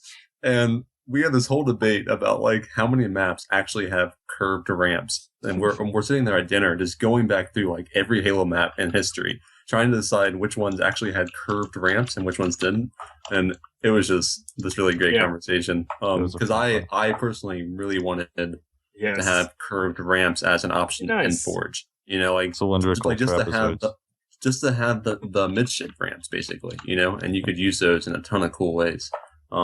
It hasn't happened yet, but hopefully that's part of their future plans. Yeah, to get some cool ramps in there. Cool. Well, I know we've kind of gone on for a while. There's definitely lots more to talk about, so hopefully you guys can come back again and talk to some more Forge stuff. I know we can definitely get into some conversations with the scripting and lighting and actually making maps and that kind of stuff. We'll have a whole show on file share. Yeah, probably. So just going to kind of go around the chat room. If you guys want to plug your stuff real quick, starting with Duquesne. There's things that you can go check me out on. They're all horrible. I wouldn't advise doing it. Be specific. Halo Vanguard's YouTube channel. But the URL is Duquesne23, but I changed it to Halo Vanguards. ForgeChannel.com is my own little website I started for custom maps. Twitch, Duquesne23. Twitter, Duquesne23. Everything else, Duquesne23. Awesome. Psycho Duck? Well, so my website is halocustoms.com. It's a forum. And you just joined Twitter yesterday? I just joined Twitter a couple of days ago. A couple of days ago, Yep. No one follow him. And so I have a Twitter. Did you vote on the ballot poll? Yes, I did. I voted Covenant. Oh my God! I'm never gonna get a Forerunner palette. I also, many people may know, I used to run this channel called the Halo Forge Epidemic. That channel no longer exists, but I am now running the ForgeHub YouTube channel, and I got a great team over there. So that's a great channel to check out, especially if you want soothing Forge music tutorials, and soothing voice. Oh yeah, if you want some smooth jazz, yes. For Forge videos, that's definitely it's the not place. Like me, where I'm like, "What's up, everyone? Duquesne23 here." Yeah. Right, exactly. I know. When I met you at the airport, I was like, "Wow, your voice is a lot." Oh, you're not yelling. This is. I have my YouTube voice compared to my normal. Yeah. So and I was like, can you please introduce yourself with like your YouTube channel? And then he put it on. And I was like, yes. Slow clap. Thank you. It was amazing. If you want to see the relevance of how he used to be, look up his like previous videos, like back in Rage Day. That's him. I'm literally the monotone, negative sounding. What's up, guys? Duquesne23 here with another. That's my first voice stuff. Nice. Hi there, Warholic here with ForgeHub. No. Hey, check out my infection map. I'm never gonna have a YouTube presence. Oh gosh. Yeah, I also I Twitch stream almost every Forge session unless I'm doing actual stuff for 343. But my Twitch show is more just, it's very informal. There's no schedule. There's no format. There's nothing flashy about it. What I sneak tutorials in, and about every 5 to 10 minutes, I'll sneak a little tutorial. And so if you watch it, you can't help it. You're going to learn stuff. Nice. And I have informal tests and things like that. And if you show up, I play your map. Simple as that. We look at your map. And what I'm doing with the show, as I said, it's very informal. I'm interviewing the forgers without them knowing it. Is basically what I'm doing. That's cool. I will make the most unenjoyable map in history.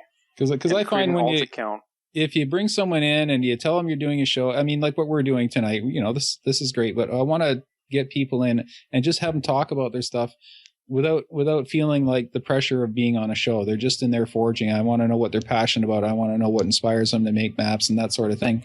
So as I say, I interview people without them knowing it. Okay. And now they know. Figures out. No one's half the battle. So as long as no one... Yeah. I did not just say that. You just did. Yeah, you did. And it's been recorded. Yes, you did. It's recorded on the internet. It's in the cloud. Nothing you can do about it now. Dun, dun, dun. You want to plug the rest of your stuff while you're at it, NOKYARD?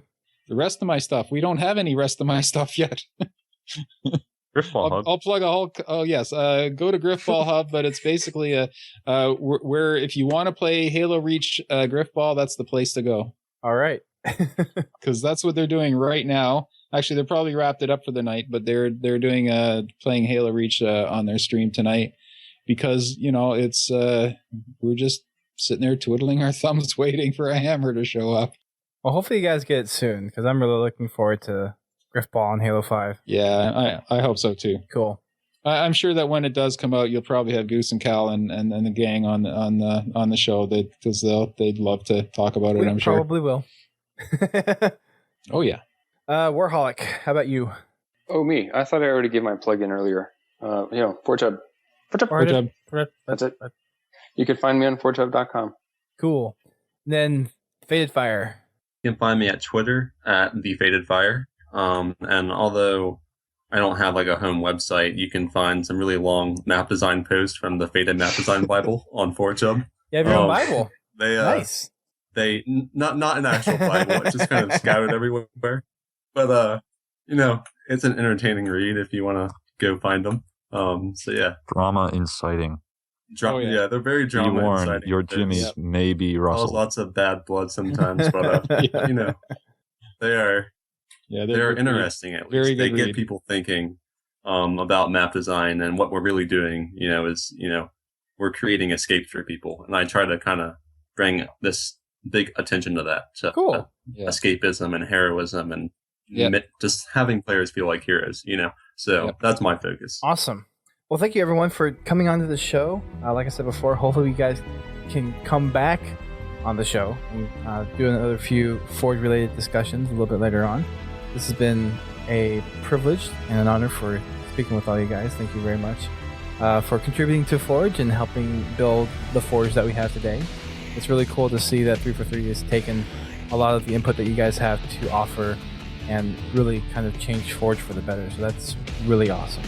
So shout out to you guys and shout out to 343 for taking community feedback because they're awesome.